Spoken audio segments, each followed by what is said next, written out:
आप सुन रहे हैं केएस नॉवल स्टोरी पर returning from the immortal world. यह एक काल्पनिक मनगढ़ंत या बनावटी कहानी है जो लेखक की कल्पना से लिखी गई है और असल जिंदगी की घटनाओं या लोगों पर आधारित नहीं है। इसमें अक्सर ऐसे पात्र, जगहें या घटनाएं होती हैं जो सच नहीं होती और ये लेस देन काल्पनिक फिक्शनल इमेजिनरी कहानियों की एक सामान्य विशेषता है। नॉवल अध्याय 81 जुआ खेलने की तकनीक सीखना, सिफारिश के लिए वोट मांगना। तांग शियू।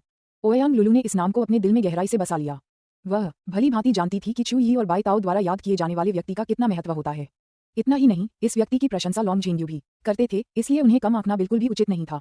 आगे अगर स्वर्ण पदक विजेता दिग्गज मैनेजर कांग शिया सचमुच उनके लिए अकेले स्टार सिटी तक यात्रा करके आईं तो यह वाकई अद्भुत बात है। बेशक कांग शिया अंततः उनके लिए काम करेंगी या नहीं, इससे कोई फर्क नहीं पड़ता, लेकिन कांग शिया को व्यक्तिगत रूप से आने के लिए राजी कर पाना ही असाधारण कौशल का प्रमाण है।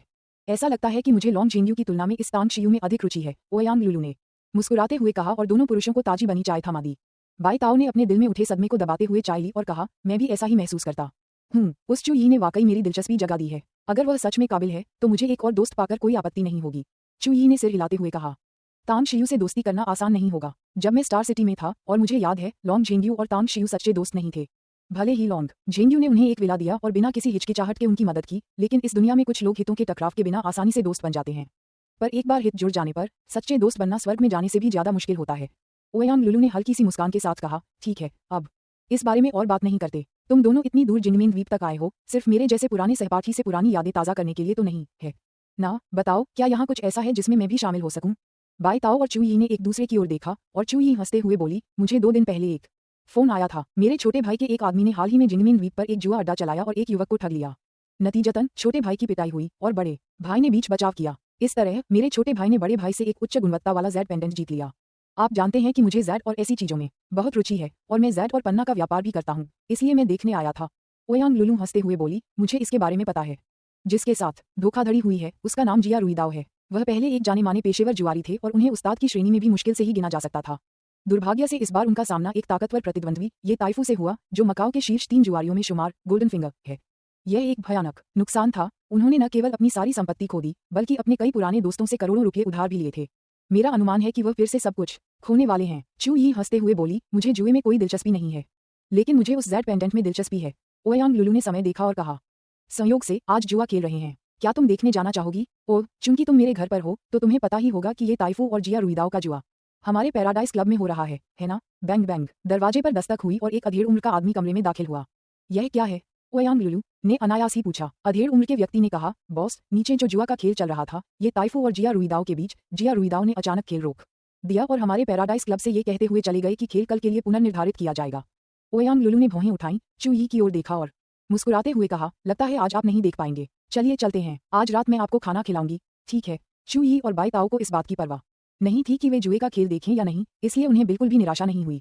जिंगमिंग द्वीप जाविस 5 स्टार होटल के प्रवेश द्वार के बाहर जिया रुईदाओ का चेहरा उत्साह से भरा हुआ था। उनकी निगाहें लगातार दूर स्थित सड़क के कोने पर टिकी हुई थीं।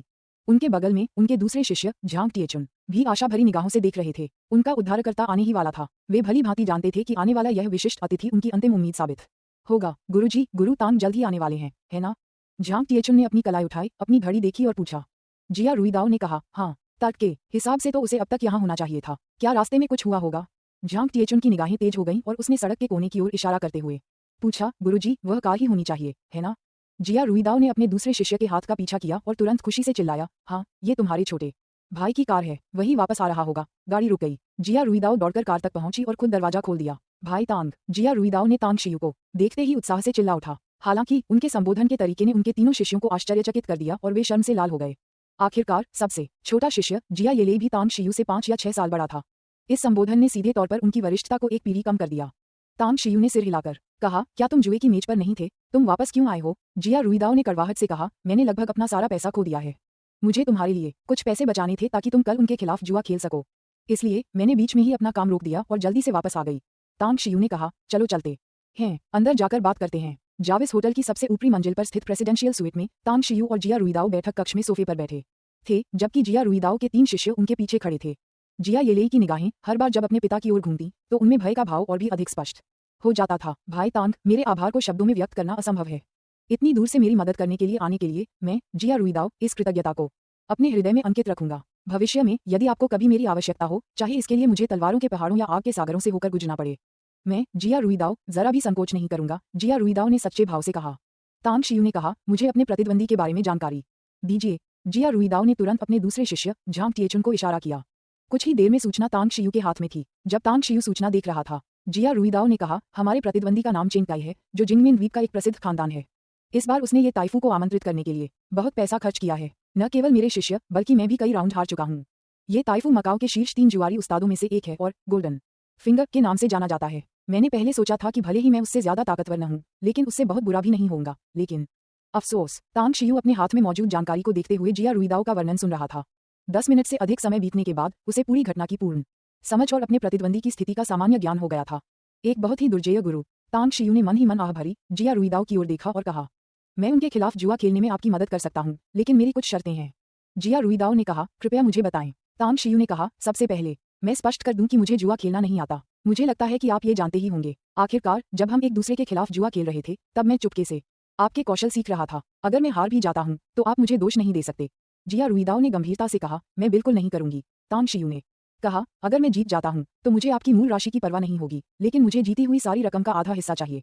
जिया रुईदाओ ने बिना किसी झिझक के कहा, मुझे सिर्फ अपनी पत्नी की यादगार चीज चाहिए, बाकी सारा पैसा तुम्हारा है। तांग शियू ने सिर हिलाते हुए कहा, मैंने कहा था मुझे सिर्फ आधा ही चाहिए। जिया रुईदाओ एक पल के लिए हिचकिचाया, फिर ये देखकर कि तांग शियू बेईमानी से नहीं बोल रहा था, उसने सिर हिलाया और कहा, मैं सहमत हूँ। तांग शियू ने जिया रुईदाओ के तीनों शिष्यों पर एक नजर डाली और फिर कहा, मेरी शर्तें स्पष्ट हैं। आप ये भी जानते हैं कि मुझे जुए की कला का ज्ञान नहीं है। पासे के अलावा मुझे जुए के अन्य प्रकारों के बारे में बिल्कुल भी जानकारी नहीं है। इसलिए आज आपको मुझे जुए के सभी प्रकारों के बारे में समझाना होगा और मुझे उन तकनीकों को सिखाना होगा। ठीक है। जिया रुईदाओ का भी यही इरादा था, इसलिए वह तुरंत सहमत हो गया। तुरंत ही जिया रुईदाओ ने अपने तीनों शिष्यों को जुए के विभिन्न उपकरण खोजने का निर्देश दिया। जुए के कई प्रकार थे और जिया रुईदाओ ने तांग शियू को सिखाने पर ध्यान केंद्रित किया। पासा, stud poker, pai gow, mahjong, blackjack और 3 कार्ड पोकर। तुम पहले से ही पासा खेलना जानते हो और तुम इसमें काफी अच्छे हो। मैं तुम्हें वह नहीं सिखाऊंगा। मैं तुम्हें सबसे पहले ब्लैक जैक सिखाऊंगा, जो जुए के सबसे आम तरीकों में से एक है।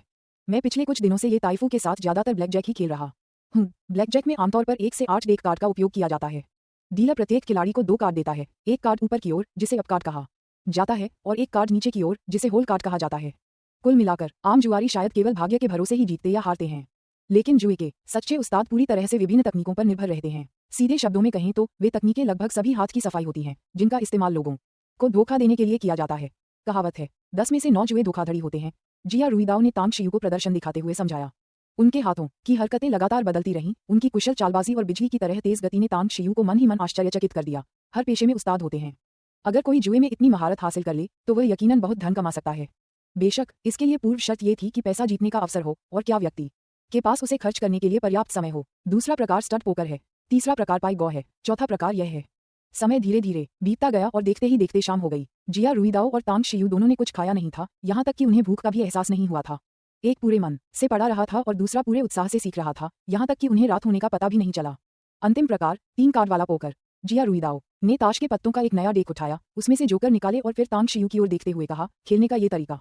तांग शियू ने हाथ हिलाकर उसकी बात काट दी और कहा, मुझे ये खेलना आता है क्योंकि मैंने दूसरों को खेलते देखा है। आपको बस मुझे 3 कार्ड पोकर की तकनीक बतानी है। जिया रुईदाओ को पता था कि तांग शियू कितना कुशल है। उसने पहले भी इसे देखा था और आज उसकी आंखें फिर खुल गईं। तांग शियू ने उसके सिखाए हुए जुए के तरीके जल्दी सीख लिए और उसकी कुशलता में भी तेजी से सुधार हुआ। इसलिए जब तांग शियू ने उसे बीच में टोका तो उसे जरा भी गुस्सा नहीं आया, बल्कि वह मन ही मन खुश हुआ। 3 कार्ड पोकर में मुख्य रूप से 2 पहलू हैं जिन पर ध्यान देने की आवश्यकता है। पहला, झांसा देना एक सैन्य रणनीति के अनुसार युद्ध छल का तरीका है। आप जो खेल रहे हैं वह मूल रूप से मनोविज्ञान है। कुछ लोगों को छोटे कार्ड मिलते हैं, लेकिन वे झांसा की रणनीति पर भरोसा करके बड़ी जीत हासिल कर सकते हैं, जबकि अन्य लोगों को बड़े कार्ड मिलते हैं लेकिन उन्हें डर रहता है कि प्रतिद्वंद्वी के पास उससे भी बड़ा कार्ड है और वे हार मान लेते हैं। दूसरा, कार्ड छिपाना और अदला बदली करना। कई कुशल खिलाड़ी अपने पास गुप्त कार्ड छिपाते हैं। ये गुप्त कार्ड दूसरों द्वारा खोजे नहीं जा सकते। वे कहाँ छिपे हैं ये प्रतिद्वंद्वी के कौशल पर निर्भर करता है। एक और महत्वपूर्ण बात है हाथों की गति। जुए में हाथों की गति एक महत्वपूर्ण भूमिका निभाती है, ठीक वैसे ही जैसे 3 कार्ड पोकर में। अध्याय 82 अतीत की घटनाएं। जिया रुईदियन ने कुशलतापूर्वक ताश के पत्तों को फेंटा और फिर तांग शियू और खुद को 3 पत्ते उल्टे करके दिए। इसके बाद उन्होंने बाकी पत्तों का डेक एक तरफ रख दिया और आगे कहा, डीलर द्वारा पत्ते बांटने के बाद वह उन्हें अपने सामने मेज पर रखता है। मैंने एक ऐसे उस्ताद के बारे में सुना था जो अपने हाथ में मौजूद पत्तों का इस्तेमाल करके बाकी डेक पर निशाना साध सकता था और अविश्वसनीय गति से घूमकर अपनी जरूरत के पत्ते निकाल सकता था, जबकि उसके अपने पत्ते डेक में ही रहते थे। हालांकि ऐसा कर सकने वाला जुआरी निश्चित रूप से भगवान के स्तर का होता है। लगता है लास वेगास के कसीनो में ऐसा ही कोई जुआरी भगवान है। अचानक जिया रुईदियन ने अपना माथा पीटते हुए झुंझलाहट में कहा, मैं एक महत्वपूर्ण बात भूल गया। कार्डों को याद रखना और उनकी गणना करना। आपकी नज़रें लगातार डीलर के हाथों पर टिकी रहनी चाहिए, उसकी लय का अनुसरण करना चाहिए, हर एक कार्ड की स्थिति को याद रखने और उसकी गणना करने में सक्षम होना चाहिए, खासकर डेक को काटते समय। आपको एकदम सटीक होना चाहिए। जिया रुइडियन के स्पष्टीकरण के बाद तांग शियू ने अपने 3 कार्ड उठाए। कार्डों पर लिखे नंबर देखकर उसकी भौहें तन गईं। जिया रुइडियन द्वारा रखे गए शेष कार्डों के ढेर पर नजर पड़ते ही उसका हाथ बिजली की गति से चला और उसने तुरंत कार्ड बदल दिए। और भी छोटा, तांग शियू ने मन ही मन आह भरी। उसे एहसास हुआ कि उसने जिया रुइडियन के पत्ते फेंकने को ध्यान से नहीं देखा था और न ही उसे प्रत्येक पत्ते की स्थिति और स्थान याद था। ये देखकर कि जिया रुइडियन ने उसके पत्ते बदलने पर ध्यान नहीं दिया, उसने तुरंत एक पत्ता उठाया और उसे फिर से बदल दिया। स्पेड 4, हॉट 5, हॉट 6, एक स्ट्रेट। तांग शियू ने अपने पत्ते पलटे और कहा, अब तुम्हारी बारी। जिया रुइडियन मुस्कुराई। शुभकामनाएं, मेरी बारी। जैसे ही उसने बोलना शुरू किया, उसका हाथ सामने रखे पत्तों के शेष डेक की ओर तेजी से बढ़ा, लेकिन लगभग तुरंत ही तांग शियू ने फुर्ती से हाथ बढ़ाकर उसकी कलाई पकड़ ली। जिया रुइडियन के हाथ में मौजूद पत्ता बदला नहीं गया। मेरे सामने तेज गति से मत खेलो। जिया रुइडियन का चेहरा अचंभित हो गया। उसने अविश्वास से तांग शियू के हाथ को देखा, उसके होंठ कुछ बार हिले और उसने व्यंग्यात्मक मुस्कान के साथ कहा, ये सचमुच अविश्वसनीय है। तुम्हारी आंखें इतनी तेज कैसे हैं और तुम्हारे हाथों की गति इतनी तीव्र कैसे है? मेरे हाथों की गति बहुत तेज है, कुछ तो मेरी प्रतिभा के कारण और कुछ दशकों के अभ्यास के कारण। लेकिन तुम, तांग शियू ने बेपरवाही से कहा, मैं मार्शल आर्ट का अभ्यास करता हूँ, जिसके लिए मुझे अपने आसपास की हर चीज का अवलोकन करना और सभी आवाजों को सुनना आवश्यक है। मेरे मुंह के बिजली की गति से चलते हैं और हथेलियां प्रकाश की तरह वार करती हैं। जब तक कोई मुझसे तेज न हो, मैं अपने सामने होने वाली धोखाधड़ी को आसानी से पकड़ लूंगा। जिया रुइडियन बेहद खुश थीं। वाह, मैंने कभी सोचा भी नहीं था कि भाई तांग मार्शल आर्टिस्ट हैं। आज के हमारे अभ्यास और सीखने के बाद मेरे दिल का बोझ आखिरकार उतर गया। सच कहूं तो भाई तांग का पेशेवर जुआरी न होना जुआ जगत के लिए बहुत बड़ा नुकसान है। मेरा मानना है कि अगर आप शांत होकर लगन से अपने जुआ कौशल का अभ्यास करें तो ज्यादा से ज्यादा 3 से 5 साल में आप एक प्रसिद्ध जुआ मास्टर बन जाएंगे। एक जुआ का उस्ताद। तांग शियू ने मन ही मन अपनी आंखें घुमाईं। वह जुआ का उस्ताद तभी बनता जब उसके पास करने को कुछ और न होता। उसे जुए में कोई दिलचस्पी नहीं थी और उसे अमर लोक में अपनी चरम सीमा पर लौटने के लिए अपनी शक्ति को बढ़ाना और सुधारना भी जरूरी था। वह समय के साथ दौड़ रहा था और उसके पास समय बर्बाद करने का कोई समय नहीं था। बड़बड़ाहट। अचानक जिया रुइडियन के पेट में गुड़गुड़ाहट हुई। तांग शियू ने शांत भाव से मुस्कुराते हुए कहा, काफी देर हो रही है, चलो बाहर चलते हैं और कुछ खाने चलते हैं। आपने मुझे जुए की जो भी तकनीकें सिखाई हैं, मैंने उन्हें याद कर लिया है। मैं आज रात उनका अभ्यास खुद करूंगा। दिन भर जुए में व्यस्त रहने के कारण जिया रुइडियन मानसिक रूप से थक चुके थे और उनकी भावनाएं तनावग्रस्त थीं। लौटने पर उन्होंने तांग शियू को जुए की तकनीकें सिखाईं और तांग शियू की असाधारण प्रतिभा देखकर अत्यंत प्रसन्न हुए, क्योंकि वह लगभग हर जुए की विधि को आसानी से समझ और सीख सकते थे। गहरे दुख से लेकर अत्यधिक खुशी तक के इस तीव्र भावनात्मक परिवर्तन ने उन्हें थकान का अनुभव कराया। तांग शियू की बातें सुनकर उन्होंने स्वाभाविक रूप से पूरी तरह से सहमति व्यक्त की। भाई तांग, मेरे शिष्यों ने पहले ही एक निजी कमरा आरक्षित कर लिया होगा। चलिए अब चलते हैं। राष्ट्रपति कक्ष से निकलते ही जिया रुइडियन के सबसे वरिष्ठ शिष्य गोंग दालोंग दरवाजे के बाहर प्रतीक्षा कर रहे थे। दोनों को बाहर आते देख उन्होंने तुरंत आदरपूर्वक कहा, गुरुजी, गुरु तांग, मैंने बान रेस्तरां में एक निजी कमरा आरक्षित कर लिया है। मेरे दूसरे और छोटे मार्शल भाई वहां प्रतीक्षा कर रहे हैं। इतना खराब भी नहीं। जिया रुइडियन ने संतुष्टि से सिर हिलाया। उन्होंने तांग शियू की ओर देखा और जल्दी से कहा, भाई तांग, बयान रेस्टोरेंट जिंगमिन द्वीप पर एक खास रेस्टोरेंट है। ये बहुत ही उच्च कोटि का है। अगर आप सदस्य नहीं हैं तो आपको अंदर जाने की भी अनुमति नहीं है।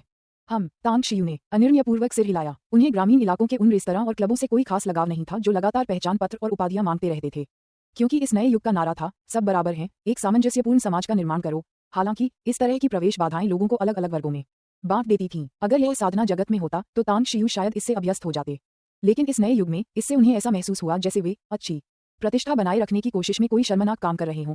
मर्सिडीज बेंज में सवार होकर वे चहल पहल भरे शहर की रोशनी से गुजरे। कार ने समुद्र तट के पास एक छोटी सी सड़क पर अपना रुख बदल लिया। घने जंगल से गुजरने वाली 2 लेन की सड़क पर मंद स्ट्रीट लाइटों के अलावा शायद ही कोई कार नजर आती थी। कभी कभार सेंसर नियंत्रित वाहनों पर सवार कुछ सुरक्षाकर्मी चुपचाप वहां से गुजरते थे। धीरे धीरे क्षितिज से लहरों की आवाज आती सुनाई देने लगी और जैसे जैसे गाड़ी आगे बढ़ती गई, आवाज और स्पष्ट होती गई। अंत में तांग शियू के सामने तारों के समूह की तरह टिमटिमाती रोशनी दिखाई दी। हम, तांग शियू ने कुछ क्षणों तक प्रकाश के समूह का अवलोकन किया और उसका हृदय अचानक कांप उठा। उसने विस्मय से कहा, जल विभाजन ड्रैगन लॉकिंग एरे। जिया रुइडियन ने हैरानी से अपना सिर घुमाया और पूछा, भाई तांग, आपने क्या कहा? तांग शियू ने गहरी सांस ली, अपनी सांसों को शांत करने की कोशिश की, फिर जिया रुइडियन की ओर मुड़कर पूछा, क्या ये बयान रेस्टोरेंट है? आप इस रेस्टोरेंट के बारे में कितना जानते हैं? जिया रुइडियन ने सिर हिलाते हुए कहा, बहुत कम। इस रेस्टोरेंट का मालिक वाकई उन रहस्यमयी शख्सियतों में से एक है। कहा जाता है कि जिंगमिन द्वीप के शुरुआती विकास के समय से ही बान रेस्टोरेंट मौजूद था, लेकिन तब से इसका आकार लगातार बढ़ता ही जा रहा है। और हाँ, एक और खास बात भी है। तांग शियू ने पूछा, वह कौन सी विशेष परिस्थिति है? जिया रुइडियन ने अपनी आवाज थोड़ी धीमी करते हुए कहा, आप इस बयान रेस्तरां में भोजन कर सकते हैं, भले ही इसकी कीमत बहुत अधिक हो। यहाँ का खाना बेहद स्वादिष्ट है और शराब अमृत के समान है, जिसे देखकर मुंह में पानी आ जाता है। धनी और प्रभावशाली लोगों के अलावा एक और प्रकार के लोग भी यहाँ आ सकते हैं, मार्शल आर्टिस्ट। Martial artist? जिया रुइडियन के शब्दों से तांग शियू असमंजस में पड़ गया। जिया रुइडियन ने समझाया, जी हाँ, मार्शल आर्टिस्ट। सबसे हैरान करने वाली बात यह है कि यहाँ खाने के लिए आने वाला कोई भी मार्शल आर्टिस्ट बशर्ते वह रेस्तरां मालिक द्वारा स्थापित 1000 मशीनों की सरणी को पास कर ले यहाँ मुफ्त में खा पी सकता है। 1000 मशीनों की सरणी। तांग शियू का दिल जोर से धड़कने लगा और उसका चेहरा तुरंत पीला पड़ गया। उसके मन में अनायास ही अमर लोक में बिताए दिन याद आ गए। उस भव्य महल के प्रशिक्षण मैदान में सफेद वस्त्र पहने एक नन्ही बच्ची की आकृति फड़फड़ाती हुई। उसकी स्मृति की गहराइयों में वह कोमल आवाज उसके कानों में गूंज उठी, गुरुजी, यान एयर ने 1000 मशीन एरे को 3600 बार आजमाया है, लेकिन मैं इसे पास क्यों नहीं कर पा रही हूँ? क्या आपने फिर से धोखा दिया है और कुन की जगह पर एक छोटी सोने की मूर्ति रख दी है? गुरुजी, यान एयर ने आखिरकार परीक्षा पास कर ली। गुरुजी, मैं बहुत खुश हूँ। आपने कहा था कि अगर मैं 1000 मशीन एरे पास कर लूंगी तो मैं बड़ी हो जाऊंगी। क्या यान एयर सच में बड़ी हो गई है? मास्टर, यान एयर ने स्वयं 100 फूलों वाली शुद्ध ताजी शराब तैयार की है, कृपया इसे चखें। मालिक, तांग शियू की आंखों में क्रिस्टल की एक चमक दिखाई दी। 6500 वर्ष, पूरे 6500 साल बीत चुके थे। उनका प्रिय वरिष्ठ शिष्य, वह उत्तम शिष्य जिसने 10,000 वर्ष पुरानी हिम आत्मा को खोजने में उनकी सहायता करने के लिए मृत्यु के सागर, जो अमर जगत के सर्वोच्चों के लिए भी घातक स्थान है, में अकेले ही प्रवेश किया था, तब से लापता है। इस घटना ने उन्हें 6500 वर्षों तक दुखी रखा और उन्होंने फिर कभी किसी अन्य शिष्य को न लेने की प्रतिज्ञा की। असंभव। हालांकि मैंने उसे केवल 1000 मशीन एरे सिखाया था, और हालांकि water saving dragon locking array मेरी मूल रचना थी और मैंने इसे केवल उसे ही सिखाया था, यह महज एक संयोग होना चाहिए, एक संयोग। तांग शियू मन इस वाक्य को बार बार दोहराता रहा। कुछ ही देर में मर्सिडीज बेंज विशाल पार्किंग स्थल में रुक गई। काफी देर से इंतजार कर रही जिया येलेई ने तेजी से आगे बढ़कर कार का दरवाजा खोला और तांग शियू और उसके पिता को बाहर निकलते देखा। पिताजी, मास्टर तांग, निजी कमरा आरक्षित कर लिया गया है। हम बस आप दोनों का इंतजार कर रहे हैं। जिया रुइडियन ने धीरे से सिर हिलाया और तांग शियू की ओर देखते हुए कहा, मास्टर तांग, चलिए हम साथ चलते हैं। तांग शियू कुछ पल चुप रही, फिर बोली, कमरे का नंबर बताइए, मुझे थोड़ी घुटन हो रही है और मैं टहलने जाना चाहती हूँ। थोड़ी देर ताज़ी हवा लेने के बाद मैं कमरे में आकर आपसे मिलूंगी। ये जिया रुइडियन हिचकिचाई। तांग शियू ने हाथ हिलाते हुए कहा, आगे बढ़ो, मैं ठीक हूँ। जिया रुइडियन ने सिर हिलाकर कहा, तो फिर हम पहले अंदर जाएंगे। भाई तांग, अगर कुछ भी होता है तो कृपया मुझे तुरंत फोन करना। ठीक है। तांग शियू ने चुपचाप सिर हिलाया।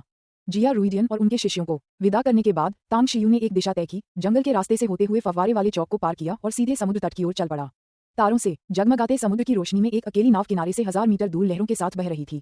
तांग शियू की नजरें तेज थीं। उसने उस अकेली नाव में एक दुबली पतली आकृति को स्पष्ट रूप से देखा, जो उदासी और अकेलेपन से भरी हुई लग रही थी। तांग शियू ने गहरी सांस ली और समुद्र तट पर पालथी मारकर बैठ गई। महान दाव का मार्ग कठिनाइयों से भरा है, जिसमें कांटों और झाड़ियों को काटकर आगे बढ़ना पड़ता है। स्वर्ग स्थिर है, मेरा हृदय शांत है, सभी संप्रदाय हृदय की ओर लौटते हैं। उद्धरण चिन्ह डॉट डॉट डॉट उद्धरण चिन्ह। महान करुणा और महान आनंद हृदय शुद्धि मंत्र का जाप तांग शियू के हृदय में गूंज उठा।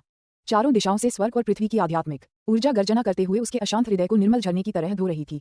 10 मिनट बाद 1000 मीटर दूर अकेली नाव पर पालथी मारकर बैठी उस खूबसूरत युवती के चेहरे के भाव अचानक बदल गए। उसकी चमकती आंखों में आश्चर्य की झलक दिखाई दी और उसने तुरंत तटरेखा की ओर देखा। उसे यह एहसास हुआ कि कुछ ही क्षण पहले उसके चारों ओर स्वर्ग और पृथ्वी की विचरणशील आध्यात्मिक ऊर्जा एक ज्वार की तरह तट पर पालथी मारकर बैठी उस आकृति की ओर उमड़ पड़ी थी। अध्याय 83। मैंने गलत व्यक्ति को पहचान लिया। तारों से जगमगाते रात के आकाश के नीचे चमचमाते समुद्र पर वह खूबसूरत युवती परी की तरह सहजता से उठी। उसके पैर की उंगलियां पानी को हल्के से छू गईं और वह लहरों पर चलते हुए तटरेखा पर पालथी मारकर बैठे व्यक्ति की ओर बढ़ गई। महज 1 दर्जन से कुछ अधिक सांसों में ही उस खूबसूरत युवती ने 1000 मीटर की दूरी तय कर ली थी। वह तांग शियू से लगभग 10 मीटर दूर रुक गई। उसकी चमकदार आंखें उसे कई बार बारीकी से देखती रहीं। फिर उसने सावधानी से अपनी बाहों में से एक चित्र निकाला, उसकी तुलना तांग शियू से की और कुछ क्षण बाद थोड़ी निराशा के साथ सिर हिलाया। उसने चित्र को मोड़कर वापस अपनी बाहों में रख लिया। तांग शियू की आंखें झट से खुल गईं और उसकी ठंडी निगाहें उस खूबसूरत युवती पर टिक गईं। उसने महसूस किया कि लगभग 20 वर्ष की दिखने वाली यह लड़की उससे कहीं अधिक शक्तिशाली साधना रखती है, खासकर तब जब उसने उसकी उपस्थिति को केवल 10 मीटर की दूरी पर ही महसूस किया था। आप कौन हैं? उस खूबसूरत युवती ने अपनी मधुर आवाज में पूछा। तांग शियू ने उदासीनता से कहा, मैं यहाँ भोजन करने आया हूँ। आप कौन हैं? उस खूबसूरत युवती ने मुस्कुराते हुए कहा, मैं यहाँ की मालकिन हूँ। मैं अपना परिचय देती हूँ, मेरा नाम गु शियाक्सु है और मैं भी एक साधिका हूँ। आपका नाम क्या है और आपके गुरु कौन हैं? तांग शियू ने हाथ जोड़कर कहा। तांग शियू, एक दुष्ट साधक। तांग शियू। गु शियाक्सु ने पलकें झपकाईं और चित्र में बना चेहरा उसकी आंखों के सामने फिर से आ गया। नाम तो वही था, लेकिन चेहरा अलग क्यों दिख रहा था? बहुत सोचने के बाद उसने निष्कर्ष निकाला कि यह नामों का संयोग ही होगा, इसलिए उसने इस पर और गहराई से विचार नहीं किया। इसके बजाय वह मुस्कुराई और बोली, हमारे 100 फीस्ट रेस्टोरेंट में कई मार्शल आर्टिस्ट आते हैं, लेकिन बहुत कम साधक आते हैं। पिछले 1 दशक में मुझे नहीं लगता कि 10 से ज्यादा साधक हमारे यहाँ आए होंगे। तांग शियू के चेहरे के भाव बदल गए। उन्होंने गु शियाक्सु द्वारा इस्तेमाल किए गए 2 शब्दों, साधक और अमर साधक, के बीच के अंतर को ध्यान से देखा। कुछ क्षण की चुप्पी के बाद उन्होंने पूछा, क्या आप अन्य साधकों से मिले हैं? गु शियाक्सु ने सिर हिलाते हुए कहा, बिल्कुल। मैंने तो उन्हें अपने 100 फीस्ट रेस्टोरेंट में मेहमान के तौर पर आमंत्रित करने के लिए कई जगहों पर जाकर भी बात की थी। बस अफसोस की बात है, रसायन शास्त्र और औषधि को समझने वाले साधक तो फीनिक्स के पंख और किलिंग के सींगों जितने दुर्लभ हैं। जब वह बोल रही थी तो उसके खूबसूरत चेहरे पर थोड़ी निराशा झलक रही थी। तांग शियू ने अपनी आंखें सिकोड़कर सिर हिलाया और कहा, चूंकि आप यहाँ के मालिक हैं, तो क्या मैं आपसे एक सवाल पूछ सकता हूँ? आगे बढ़ो। गु शियाक्सु ने खिलखिलाकर मुस्कुराया। तांग शियू ने पूछा, यहाँ आने से पहले मैंने दूर से इस स्थान को देखा और पाया कि आपने एक विशेष संरचना बनाई हुई है। ये संरचना अत्यंत शक्तिशाली है। ये जल को विखंडित कर सकती है, ड्रैगन को बांध सकती है, आध्यात्मिक ऊर्जा एकत्रित कर सकती है, लय रेखाएं खींच सकती है और आकाश से शक्ति प्राप्त कर सकती है। ये पांचों तत्व एक में विलीन होकर इस शुभ भूमि का निर्माण करते हैं। मुझे आश्चर्य है, इस संरचना का नाम क्या है? गु शियाक्सु ने अविश्वास से कहा, तुम क्या तुम सच में जल विभाजक ड्रैगन लॉकिंग फॉर्मेशन के अस्तित्व को देख सकते हो? हे भगवान, क्या तुम फॉर्मेशन के उस्ताद हो? प्रहार तांग शियू का दिल जोर से धड़कने लगा और उसकी आंखों में अविश्वास का भाव आ गया। वह जानता था कि जल विभाजक ड्रैगन लॉकिंग फॉर्मेशन उसने स्वयं बनाया था और उसके लापता शिष्य के अलावा इसके बारे में किसी और को पता नहीं था। लेकिन यह फॉर्मेशन पृथ्वी पर कैसे प्रकट हो सकता है? कौन है भाई? क्या यह वही हो सकती है? तांग शियू से एक शक्तिशाली आभा उत्पन्न हुई जो लगातार बढ़ती गई। लगभग तुरंत ही वह प्रचंड आभा गु शियाक्सु की ओर बढ़ी। उसकी आंखों से तेज रोशनी निकली और उसने गहरी आवाज में कहा, मुझे बताओ, इस जल विभाजक ड्रैगन लॉकिंग फॉर्मेशन को किसने बनाया है? गु शियाक्सु दंग रह गई। उसने कभी सपने में भी नहीं सोचा था कि यह लड़का, जो लगभग उसकी ही उम्र का लग रहा था और जिसकी साधना शक्ति इतनी कम थी, इतनी भयानक आभा बिखेर सकता है। इस आभा ने उसे बहुत असहज कर दिया। इसमें समाहित तीव्र हत्या की भावना ने उसे सहज ही कई कदम पीछे हटने पर मजबूर कर दिया। मेरा गुरु, तांग शियू ने कड़े स्वर में पूछा, तुम्हारा स्वामी कौन है? गु शियाक्सु की कोमल भौहें तन गईं और उसके मन में क्रोध की भावना जाग उठी। वह तांग शियू से इतनी नरमी से बात कर रही थी, फिर भी वह इतना असभ्य था। तुरंत ही उसने ठंडी सांस ली और तांग शियू के गुस्से का सामना करते हुए असंतुष्टि से कहा, मैं तुम्हें क्यों बताऊं? तुम कौन हो मेरे? मैं तुम्हें बता दूं, यह मत सोचो कि तुम मुझे सिर्फ इसलिए धमका सकते हो क्योंकि मैं एक लड़की हूं। तुम्हारी साधना के स्तर को देखते हुए मेरे लिए तुम्हें हराना आसान होगा। तांग शियू की सांस अटक गई और उसने तुरंत अपनी छोड़ी हुई आभा वापस ले ली। कहावत है ना, समझदार को पता होता है कि कब पीछे हटना चाहिए। उसने माना कि उसका वर्तमान रूप इस लड़की का मुकाबला नहीं कर सकता। साथ ही उसे ये भी एहसास हुआ कि उसने अपना संयम खो दिया था, क्योंकि वह ये जानने के लिए बहुत उत्सुक था कि जल विभाजक ड्रैगन लॉकिंग फॉर्मेशन किसने बनाया था। माफी चाहता हूँ, मैंने अपना आपा खो दिया, तांग शियू ने हाथ जोड़कर कहा। गु शियाक्सु ने ठंडी सांस ली, अपनी आभा समेटते हुए बेपरवाही से कहा, मेरे मालिक कौन है, इससे तुम्हारा कोई लेना देना नहीं है और मुझे तुम्हारा रवैया पसंद नहीं आया। खाना खत्म करने के बाद जल्दी से चले जाओ, दोबारा यहाँ मत आना। तांग शियू के चेहरे के भाव में सूक्ष्म बदलाव आया और उसने उदासीनता से कहा, मैं अतिथि हूँ और आप मेजबान हैं। मेजबान अतिथि का सत्कार करता है। आपको यह सिद्धांत समझना चाहिए। मैं मुफ्त में नहीं खाता, मैं स्वाभाविक रूप से अपने भोजन और पेय के लिए भुगतान करूंगा। गु शियाक्सु ने भौहें चढ़ाकर कहा, तो हम आपका यहाँ स्वागत नहीं करते। तांग शियू ने कुछ देर सोचा और फिर कहा, तो आप मेरे लिए एक सीमा तय करने जा रहे हैं? मुझे बाहर रखने की कोशिश कर रहे हैं? यह सही है। गु शियाक्सु ने विजयी भाव प्रदर्शित किया। तांग शियू ने उदासीनता से कहा, मैंने सुना है कि यहाँ 1000 मशीनों का एक समूह है। जो भी उस समूह से गुजरता है उसे खाने पीने की कोई पाबंदी नहीं होती। मुझे लगता है मैं भी एक बार कोशिश करके देखूंगी। आप रास्ता बताइए। आप। गु शियाक्सु के चेहरे पर विजय का भाव थम गया।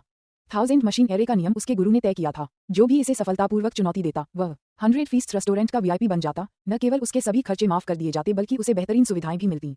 तांग शियू ने शांत भाव से कहा, क्या मैं इसे चुनौती नहीं दे सकता? गु शियाक्सु ने सिर हिलाते हुए कहा, बेशक तुम कर सकते हो, लेकिन तुम्हारी साधना के स्तर के हिसाब से 1000 यंत्रों की सरणी को पार करना तुम्हारे लिए नामुमकिन है। असल में अगर तुम किसी तरह पहले स्तर को भी पार कर लेते हो तो दूसरे स्तर में या तो तुम्हारी मृत्यु हो जाएगी या तुम बुरी तरह घायल हो जाओगे। इस 1000 यंत्रों की सरणी में कुल 7 स्तर हैं और इन सभी को पार करना ही सफलता मानी जाती है। अब तक केवल 2 लोग ही सफलतापूर्वक चौथे स्तर तक पहुंच पाए हैं। वे दोनों ही 100 वर्षों के साधना अनुभव वाले शक्तिशाली साधक थे। तांग शियू ने पूछा, क्या आपके पास अभी तक यहाँ एक भी वीआईपी नहीं है? गु शियाक्सु ने सिर हिलाते हुए कहा, नहीं। जो भी 1000 मशीनों की सरणी के दूसरे स्तर को पार करके तीसरे स्तर में प्रवेश कर लेता है उसे विजयी माना जाता है। पिछले कुछ दशकों में कुल 6 लोगों ने ही सफलतापूर्वक दूसरे स्तर को पार करके तीसरे स्तर में प्रवेश किया है। तांग शियू ने मन ही मन अपनी आंखें घुमाईं। उसने इस 1000 मशीनों के समूह का निर्माण किया। भला वह इसकी शक्ति से कैसे अनभिज्ञ हो सकता था? अमर स्तर पर भी पहले स्तर से दूसरे स्तर तक पहुंचना अत्यंत कठिन होगा। यहाँ तक कि कुछ शक्ति वाला अमर भी तीसरे स्तर में प्रवेश करने पर 80% संभावना के साथ गंभीर रूप से घायल हो जाएगा या नष्ट हो जाएगा। मैं कोशिश करूंगा, तांग शियू ने शांत भाव से कहा। गु शियाक्सु ने बेपरवाही से कहा, लगता है तुम तब तक हार नहीं मानोगी जब तक दीवार से न टकरा जाओ। अगर कोशिश करनी ही है तो कर लो। वैसे भी मैं अभी काफी बोर हो रही हूँ, तो मेरे साथ आ जाओ।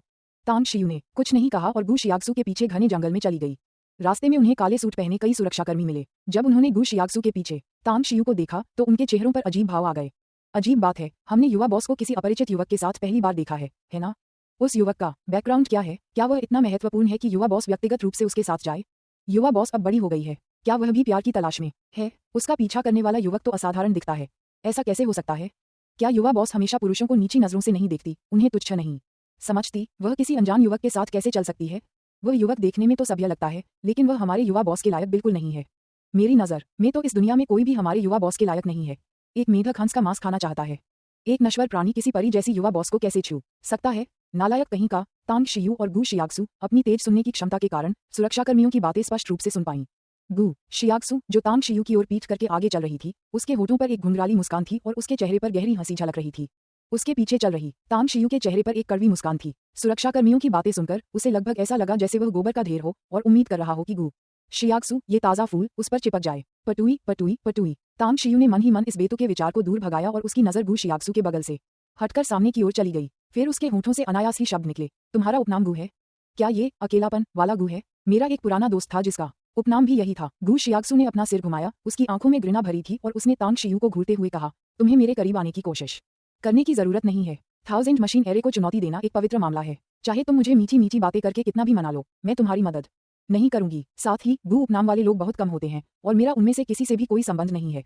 तांग शियू ने पूछा, आपका उनसे कोई संबंध नहीं है? क्या इसका मतलब ये है कि आपने अपने गुरु का उपनाम अपनाया है? क्या आपके गुरु का उपनाम गु है? बिल्कुल, गु जियाओसुए ने अपनी ठुड्डी उठाते हुए कहा। तांग शियू ने गु शियाक्सु की पीठ को गहरी निगाहों से देखा और जो भावनात्मक उथल पुथल पहले शांत हो गई थी, वह फिर से उमड़ पड़ी। उनकी प्रिय शिष्या का उपनाम कभी गु था और उन्होंने ही उन्हें यह उपनाम दिया था। गु शियाक्सु, क्या तुमने कभी गु यान र का नाम सुना है क्या? गु शियाक्सु स्तब्ध रह गई। फिर अचानक उसने अपना सिर घुमाया, उसकी आंखें तेज और भेदक थीं। वह तांग शियू को घूरते हुए बोली, तुम कौन हो? तुम्हें मेरे गुरु का नाम कैसे पता? क्या ये सच है? तांग शियू का दिल उथल पुथल में था और उसने अविश्वास से गु शियाक्सु की ओर देखते हुए जल्दबाजी में कहा, मुझे बताओ, तुम्हारी गुरु अब कहाँ है? वह कहाँ है? गु शियाक्सु ने गुस्से से कहा, मुझे नहीं पता। तांग शियू ने गहरी आवाज में कहा, मुझे जवाब दीजिए, ये सवाल मेरे लिए बहुत महत्वपूर्ण है। गु शियाक्सु ने ताना मारते हुए कहा, तुमने अभी तक मुझे जवाब नहीं दिया। तुम्हें मेरे गुरु का नाम कैसे पता चला? मुझे पता है, तुमने किसी बड़े से सुना होगा, है ना? हम्फ, मेरे गुरु का पिछले 10 सालों से किसी बाहरी व्यक्ति से कोई संपर्क नहीं रहा है। तुम्हारा उनसे मिलना नामुमकिन है। अध्याय 84। हजार मशीनों का सरनी। तांग शियू के मन में तरह तरह के विचार उमड़ रहे थे और गु शियाक्सु के गुरु के बारे में उसके मन में डेजा वू की भावना और भी प्रबल होती जा रही थी। हालांकि उसे स्पष्ट रूप से महसूस हुआ कि समय सही नहीं था। उसने अमर लोक में 10,000 वर्ष बिताए थे, जबकि पृथ्वी पर केवल 1 वर्ष ही बीता था और गु यान एर 6500 साल पहले अमर लोक में गायब हो गई थी। इसलिए अगर वह गलती से भी पृथ्वी पर आ सकती थी तो उसे पृथ्वी पर अपने आखिरी साल के भीतर ही आना चाहिए था। यदि वह दशकों तक पृथ्वी पर रही होती तो क्या अमर लोक में उसकी आयु लाखों वर्ष नहीं हो गई होती? रेशम के कोकून को सुझाने की तरह सावधानीपूर्वक विश्लेषण करते हुए तांग शियू को धीरे धीरे यह महसूस होने लगा कि कुछ गड़बड़ है। वह चुप हो गया और गु शियाक्सु के चेहरे को देखने लगा, जो अविश्वसनीय रूप से ठंडा पड़ गया था। उनकी भावनात्मक बुद्धिमत्ता ये काफी नहीं था, लेकिन उनकी बुद्धि बहुत उच्च स्तर की थी। शायद लोगों से व्यवहार करने में उनमें काफी कमी थी, लेकिन जब वे किसी चीज के बारे में सोचते थे तो वे हर पहलू पर विचार कर सकते थे। गु शियाक्सु बोलने को तैयार नहीं थी और वह उसे हरा नहीं सकता था, इसलिए वह केवल अपनी जिज्ञासा को दबाकर इस मुद्दे पर जोर देना बंद कर सकता था। बेशक उनके मन में चिंता की एक परत भी थी। आखिरकार जिन महिलाओं और भाइयों को वह सैकड़ों या हजारों वर्षों से जानता था, वे भी लाभ के लिए उसे धोखा दे सकते थे। क्या वह शिष्या अब भी उन्हें अपने गुरु के रूप में याद रखेगी? इतने लंबे समय के बाद भी क्या उनके बीच गुरु शिष्य का रिश्ता बरकरार था? गु शियाक्सु ने तांग शियू के मौन भाव को देखा और उसके चेहरे पर फिर से वही आत्मसंतुष्ट भाव उभर आया। उसने गुनगुनाते हुए कहा, दरअसल आपके लिए मेरे मालिक को देखना असंभव नहीं है। यदि आप थाउजेंड मशीन एरे की तीसरी परत को पार कर लेते हैं तो मैं आपको 3 महीने में उससे मिलवाने ले जा सकता हूँ। हालांकि आपकी ताकत को देखते हुए तीसरी परत को पार करना तो दूर की बात है। दूसरी परत तक पहुंचते ही आप शायद बुरी तरह घायल हो जाएंगे और पीछे हटने के लिए मजबूर हो जाएंगे। आगे बढ़ते रहो। तांग शियू का लहजा बेहद दृढ़ हो गया। गु शियाक्सु ने ताना मारते हुए कहा, जब तक तुम दीवार से नहीं टकरा जाते तब तक तुम पीछे नहीं हटोगे और जब तक तुम ताबूत नहीं देख लेते तब तक तुम आंसू नहीं बहाओगे, क्योंकि तुम बहुत जिद्दी हो। इसलिए जब तुम बुरी तरह घायल होकर बाहर आओगे तो मुझे चेतावनी न देने के लिए दोष मत देना। चल दर वे 100 मीटर चले। सूट पहने एक सुरक्षा गार्ड ने उन्हें रोककर कहा, छोटे मालिक, मास्टर शाओ और मास्टर मियाओ यहाँ हैं और वे थाउजेंड मशीन एरे के सामने आपका इंतजार कर रहे हैं। गु शियाक्सु ने भौहें चढ़ाकर कहा, ये लोग यहाँ दोबारा क्यों आए हैं? 2 साल पहले वे थाउजेंड मशीन एरे की दूसरी परत पर फंस गए थे और तीसरी परत तक नहीं पहुंच पाए थे और उस समय वे गंभीर रूप से घायल हो गए थे। क्या ऐसा हो सकता है कि इन 2 वर्षों में वे न केवल अपनी चोटों से उबर गए हों, बल्कि अपनी खेती में भी सुधार किया हो? सुरक्षा गार्ड ने कहा, ऐसा ही लगता है। गु शियाक्सु ने अपना सिर घुमाया, तांग शियू पर एक नजर डाली और फिर हजार मशीनों के समूह की ओर बढ़ गई। वह पिछले कुछ समय से बहुत ऊब और अकेलापन महसूस कर रही थी। 100 फीस्ट रेस्टोरेंट का कारोबार दूसरे लोग संभाल रहे थे और वह हर दिन खेती बाड़ी में बिताती थी। आज उसकी मुलाकात तांग शियू से हुई और उसे यह मुलाकात काफी दिलचस्प लगी, लेकिन उसे यह उम्मीद नहीं थी कि 2 और लोग भी वहां आ जाएंगे। घने जंगलों में चारों ओर हरे भरे पेड़ों से घिरा एक चौक था। ये बहुत बड़ा नहीं था, लेकिन चौक के विभिन्न कोनों में कुछ ज़ैद पत्थर रखे गए थे। चौक के किनारे पर 2 अधेड़ उम्र के पुरुष पालथी मारकर बैठे थे। उनकी गहरी निगाहें लगातार अपने सामने के चौक पर घूम रही थीं। भाई मियाओ, इस बार आपको कितना भरोसा है? शाओ मिंगज़ेन ने चुप्पी तोड़ते हुए पूछा। मियाओ वेंटांग ने आत्मविश्वास से कहा, 80%। शाओ मिंगज़ेन आश्चर्यचकित होकर बोली, तुम्हें इतना भरोसा है? मियाओ वेंटांग ने हल्की सी मुस्कान के साथ कहा, भाई शाओ, मुझे डर है कि आप मुझसे भी ज्यादा आत्मविश्वासी हैं। है ना? जिन लोगों ने थाउजेंड मशीन एरे को पार नहीं किया है, उन्हें शायद ये पता न हो कि यह एरे वास्तव में एक घातक एरे नहीं है, बल्कि यह एक ऐसी संरचना है जिसका उपयोग साधक अपने शिष्यों को प्रशिक्षित करने के लिए करते हैं। जब तक आप लापरवाही से जबरदस्ती आगे नहीं बढ़ते तब तक आपके जीवन को कोई खतरा नहीं है। थोड़ी बहुत चोट लगना वाकई कोई बड़ी बात नहीं है। मुझे लगता है कि आपको 2 साल पहले 1000 मशीन एरे से बहुत फायदा हुआ होगा, है ना? शाओ मिंगजेन ने सिर हिलाया और मुस्कुराते हुए कहा, बिल्कुल, इस 1000 मशीनों की सरणी को बनाने वाला व्यक्ति निश्चित रूप से साधना जगत का एक प्रतिभाशाली व्यक्ति है। उनकी ताकत भी अविश्वसनीय रूप से आश्चर्यजनक होनी चाहिए। सच कहूं तो अगर संभव हो तो मैं वास्तव में उस व्यक्ति का शिष्य बनना चाहता हूं जिसने इस 1000 मशीन एरे का निर्माण किया है। हाँ, महान लोग एक जैसी सोच रखते हैं। मियाओ वेंटांग दिल खोलकर हंसी। तुम दोनों बिना बुलाए आ गए हो। क्या तुम फिर से 1000 मशीन एरे को चुनौती देने जा रहे हो? अगर मुझे सही याद है तो आप इससे पहले 3 बार इसे चुनौती दे चुके हैं। मेरे गुरु के नियमों के अनुसार जो कोई भी चौथी बार 1000 मशीन एरे को चुनौती देता है उसे 10 लाख युआन का भुगतान करना होगा। अगर आप इसे चुनौती देना चाहते हैं तो भुगतान करें। गु शियाक्सु धीरे धीरे तांग शियू के साथ पास आए। उसका चेहरा शांत था और उसके शब्दों में थोड़ी सी शीतलता झलक रही थी। जब शाओ मिंगजेन और मियाओ वेंटांग ने गु शियाक्सु और तांग शियू को देखा तो तांग शियू की पृष्ठभूमि के बारे में आश्चर्यचकित होने के बावजूद वे जल्दी से खड़े हो गए, अपने बगल में रखे ब्रीफकेस उठाए और उन्हें गु शियाक्सु को सौंपते हुए कहा, हमने पहले ही पैसे तैयार कर लिए हैं, ये स्वीकार करें। गु शियाक्सु ने पास में मौजूद कुछ सुरक्षा गार्डों को इशारा किया जो तुरंत आए। दोनों ब्रीफकेस लिए, उन्हें खोलकर गिना और राशि सही होने की पुष्टि करने के बाद नकदी से भरे दोनों बक्से लेकर तेजी से चले गए। अरे जाओ और 100 घंटियों वाली घंटी बजाओ। हाँ, एक हट्टा कट्टा आदमी मुठियां भींचकर दूर की ओर दौड़ पड़ा। कुछ मिनट बाद क्लैंग क्लैंग क्लैंग पूरे इलाके में 27 घंटियों की गूंज सुनाई दी जो 100 फीस्ट रेस्टोरेंट में मौजूद हर किसी के कानों तक पहुंची। कई मेहमान अपने निजी कमरों से बाहर निकले, घंटियों की आवाज सुनकर आश्चर्यचकित हुए और कर्मचारियों से इसका कारण पूछने लगे। 100 घंटियों की घंटी, कोई 1000 मशीनों की सरणी को चुनौती दे रहा है। 27 घंटियां, प्रति व्यक्ति 9 घंटियां, इसलिए 3 लोग 1000 मशीन एरे को चुनौती दे रहे हैं। मार्शल आर्टिस्ट्स वीआईपी का चयन करते हुए प्रतियोगिता में भाग ले रहे हैं। जब 100 चाइम्स बेल बजती है तो सभी मेहमान इसे देखने के लिए उस स्थान पर जा सकते हैं। आज मेहमानों की आंखें खुल जाएंगी। जैसे ही वेटर्स ने उत्साहित चेहरों के साथ बताया, 100 फीस्ट रेस्टोरेंट के 108 निजी कमरों से सुरक्षाकर्मियों के नेतृत्व में सभी मेहमान 1000 मशीन एरे की ओर दौड़ पड़े। एक निजी कमरे में जिया रुइडियन और उनके 3 शिष्य ध्यान भटकाते हुए वेटर की व्याख्या सुन रहे थे। उनके लिए आज सबसे महत्वपूर्ण बात तांग शियू की अच्छी तरह से सेवा करना और उन्हें संतुष्ट करना था। अन्यथा अगर तांग शियू उन्हें छोड़ देता है तो वे न केवल सब कुछ खो देंगे बल्कि अपमानित भी होंगे और वे पेशेवर जुआ जगत में फिर कभी सिर ऊंचा करके नहीं चल पाएंगे। आप तीनों क्या देखना चाहेंगे? समझाने के बाद युवा और खूबसूरत वेट्रेस ने पूछा। जिया रुइडियन ने चिड़चिड़ाते हुए हाथ हिलाया और कहा, हमें इसमें कोई दिलचस्पी नहीं है, आप अपना काम करते रहिए, एक पल इंतजार करें। गोंगडालोंग ने अचानक वेटर को रोक दिया और जिया रुइडियन की ओर देखते हुए कहा, मास्टर, जहां तक मुझे पता है मास्टर तान को कुछ मार्शल आर्ट का ज्ञान है। शायद 1000 मशीन एरे को चुनौती देने वाला व्यक्ति वही है। इस बारे में सोचो, ऐसा हर 1-2 साल में नहीं होता कि कोई 1000 मशीन एरे को चुनौती दे, लेकिन जैसे ही मास्टर तांग आते हैं कोई ना कोई इसे चुनौती दे ही देता है। मुझे लगता है कि यह मास्टर तांग ही होंगे। जिया रुइडियन के चेहरे के भाव बदल गए और उसने ये भी सुना था कि तांग शियू मार्शल आर्ट जानता है, इसलिए उसने तुरंत सिर हिलाया और कहा, तो चलिए एक नजर डालते हैं। भले ही वो तांग शियू ना हो, फिर भी वो शायद देखने जाएगा। 100 फीस्ट रेस्टोरेंट के पीछे घने जंगल में जैसे ही बड़ी संख्या में मेहमान पहुंचे, पूरे प्लाजा का किनारा पहले से ही लोगों से खचाखच भर गया था। 100 फीस्ट रेस्टोरेंट के दर्जनों सुरक्षा गार्डों ने प्लाजा के बाहर सभी को रोक दिया और किसी को भी प्लाजा पर आधा कदम भी रखने से मना कर दिया। गु शियाक्सु भुजाएं बांधे खड़ी थी, उसकी निगाहें कभी कभी तांग शियू पर पड़ती थीं, लेकिन ज्यादातर शाओ मिंगजेन और मियाओ वेंटांग के भावों पर टिकी रहती थीं। 2 साल बाद वह ये जानने के लिए उत्सुक थी कि उन दोनों ने कितनी प्रगति की है। क्या वे 1000 मशीन एरे की तीसरी परत तक सफलतापूर्वक पहुंच सकते हैं? छोटे बॉस, अब तो समय आ ही गया है। सुरक्षा कप्तान गु शियाक्सु के पास आया और फुसफुसाते हुए बोला। गु शियाक्सु ने हल्के से सिर हिलाया, तांग शियू, शाओ मिंगजेन और मियाओ वेंटांग की और देखा और उदासीनता से कहा, आज तुम तीनों 1000 मशीन एरे को चुनौती देना चाहते हो। जीवन हो या मृत्यु, इसका हमारे 100 फीस्ट रेस्टोरेंट से कोई लेना देना नहीं है। जो भी तीसरी मंजिल तक पहुंचने में सफल होगा वह हमारे 100 फीस्ट रेस्टोरेंट का वीआईपी होगा। 3 लोग शाओ मिंगजेन और मियाओ वेंटांग ने एक दूसरे की ओर देखा और फिर दोनों ने अपनी निगाहें तांग शियू की ओर घुमा लीं। शाओ मिंगजेन एक पल के लिए हिचकिचाया, फिर तांग शियू की ओर देखकर बोला, छोटे भाई, क्या तुम भी 1000 मशीन एरे को चुनौती देने जा रहे हो? यह कोई हंसी की बात नहीं है। बिना किसी वास्तविक कौशल के आप सचमुच वहां अपनी जान गंवा सकते हैं। मियाओ वेंटांग ने भी सिर हिलाकर कहा, बिल्कुल सही। युवाओं के लिए व्यवहारिक होना और बहुत ऊंचे लक्ष्य न रखना बेहतर है। हालांकि यह 1000 मशीनों का समूह साधकों के लिए मददगार है, लेकिन ताकत के बिना आप या तो मर जाएंगे या घायल हो जाएंगे। मुझे पता है। तांग शियू ने उन दोनों लोगों को देखा जिन्होंने बाहरी दिखावट के आधार पर उनका आकलन किया था, लेकिन उसके मन में उनके प्रति कोई घृणा नहीं थी। उन्होंने ही 1000 मशीन एरे बनाया था, तो उन्हें इसके बारे में कैसे पता नहीं हो सकता? हालांकि उन्हें विश्वास था कि वे जल्द ही उनकी आंखें खोल देंगे। जब शाओ मिंगजेन और मियाओ वेंटांग ने तांग शियू के चेहरे के भाव देखे तो वे मन ही मन कड़वी मुस्कान के साथ मुस्कुराए। वे पूरी ईमानदारी से उसकी मदद करने की कोशिश कर रहे थे, लेकिन तांग शियू ने उनकी बात सुनने से साफ इनकार कर दिया। रहने भी दो। शाओ मिंगजेन के दिल में क्रोध की एक झलक उभरी और उसने उदासीनता से कहा, चूंकि छोटा भाई तब तक हार नहीं मानेगा जब तक कि वह पूरी तरह से हताश न हो जाए, इसलिए हमारे लिए और कुछ कहने का कोई मतलब नहीं है। उसके साथ उसने मुड़कर गु शियाक्सु की ओर मुट्ठी बांधकर अभिवादन किया और फिर चौक की ओर चल पड़ा। पूरे प्लाजा में केवल वे ही ज़ैड पत्थर बिखरे हुए प्रतीत होते थे, लेकिन ये ज़ैड पत्थर और अदृश्य सरणी पैटर्न ही थे जिन्होंने 1000 मशीन एरे का निर्माण किया था। जैसे ही शाओ मिंगजेन ने थाउजेंड मशीन एरे में कदम रखा, उसके कदम अचानक रुक गए। कुछ क्षण बाद वह फिर से हिलने डुलने लगा। वहां मौजूद लोगों को ऐसा लग रहा था मानो शाओ मिंगजेन लगभग 1 दर्जन वर्ग मीटर के दायरे में बार बार चक्कर लगा रहा हो, मानो वह बिना सिर वाली मक्खी हो। लेकिन तांग शियू, गु शियाक्सियू और मियाओ वेंटान के लिए, जिन्होंने कभी थाउजेंड मशीन एरे को चुनौती दी थी, यह एक बिल्कुल अलग दृश्य था। 1000 मशीनों की सरनी के अंदर शाओ मिंगजेन के अंदर कदम रखते ही उसे ऐसा लगा मानो वह किसी दूसरी दुनिया में प्रवेश कर गया हो। हरी भरी घास और चहचहाते ओरियोल पक्षियों से भरे वसंत ऋतु के नजारे को देखते हुए और अपने चेहरे पर वसंत की हल्की हवा का स्पर्श महसूस करते हुए उनका मन पूरी तरह से एकाग्र था। इससे पहले थाउजेंड मशीन एरे को चुनौती दे चुके होने के कारण वह पहली परत को बहुत अच्छी तरह समझते थे। हालांकि पर्वतीय जंगल सुंदर था, लेकिन उसमें अनगिनत छिपे हुए खतरे थे। अचानक वसंत ऋतु में अचानक एक तेज गड़गड़ाहट हुई और तेज धूप काले बादलों से ढक गई, जिससे पूरी दुनिया काफी धुंधली हो गई। हल्की बूंदाबांदी शुरू हो गई और इस बारिश में संक्षारक गुण प्रबल थे।